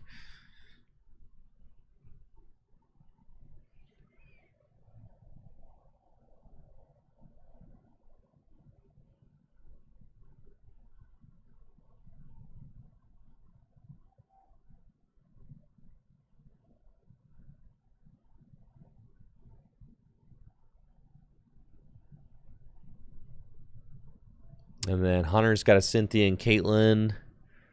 Can discard a card from his hands. Maybe get the Guzma Hala back. Draw 3. This hand from Hunter is actually kind of trash. Like, he might not even be able to get this Snorlax out of the active, honestly. It's really not a good hand. Ultra Ball, Double Turbo. I mean, Ultra Ball, but, like, again, really weird hand. Like, you could Ultra Ball for Bibarel, but you're still not really drawing a lot. Ooh, Double Turbo in the Hop's Choice Band. Okay, all right. Didn't see the Hop's Choice Band there. That'll do.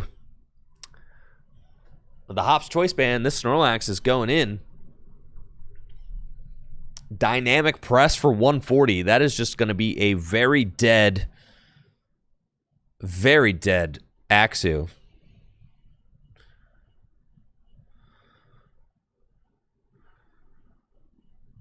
Sheesh. Snorlax is going in for like, what, 180 right here? Dynamic Press doing 170 plus the Choice Band, 200 minus 20, 180, yeah. 180 damage to that Axew. Taking it out.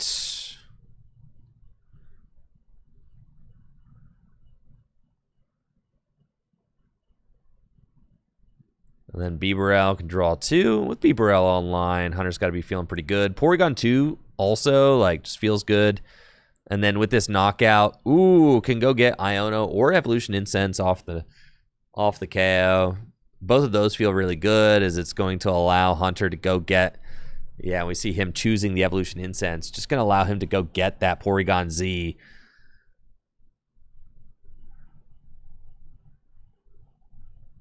And that's the game. No, Cam doesn't have anything to speak of off the top of the deck, and the Snorlax will just take the guaranteed KO and win. And that's a wrap. Hunter is going to be your Gym Leader Challenge League winner tonight with his very cool Porygon Z colorless deck. Huge congratulations to Hunter on a job well done this evening. 3 colorless badges earned at GLC League so far this season. 3 colorless. Wow. That is really, really cool. And 3 different colorless decks as well. Cam actually won with colorless a couple weeks ago. They were playing like a deck similar to the one Alex Carpenter was playing tonight. Dylan won with a Ursaluna control deck. And now Hunter won with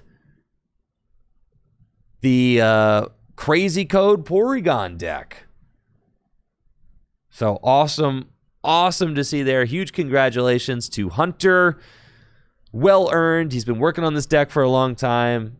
Love to see somebody earn their badge with a unique deck that they have been working on developing for a long time. You can see both players just in good spirits despite the not a great game. Cam still will be finishing with a great record of 4-1 this evening. So going to be locked for top 4. And they are also going to earn some store credits to spend on cards or, you know, future entries or whatever, what have you. That's going to do it for GLC League Night tonight. Make sure to tune in tomorrow. We've got a midnight Mega Evolution pre-release happening here at Full Grip Games. It's going to be a ton of fun. So you won't want to miss out. Tomorrow night, midnight, 12:01 a.m. Saturday morning, whichever way you want to think about it, Eastern time. In about 25 and a half hours, I'll be live. In about 25 hours from now, I'll be live again doing our Mega Evolution pre-release. Can't wait to see what Mega Evolution cards get pulled tomorrow. I also think that I'm going to be getting some Mega Evolution from the Pokemon Company International. I don't know if when that's showing up, but apparently I got some Mega Evolution swag coming from TPCI as well. So if that shows up before the pre-release and I'm allowed to open it, then we'll do that too. So I don't know, but I have to check all the details on that. Anyways, thank you guys so much for watching. I'll see you later.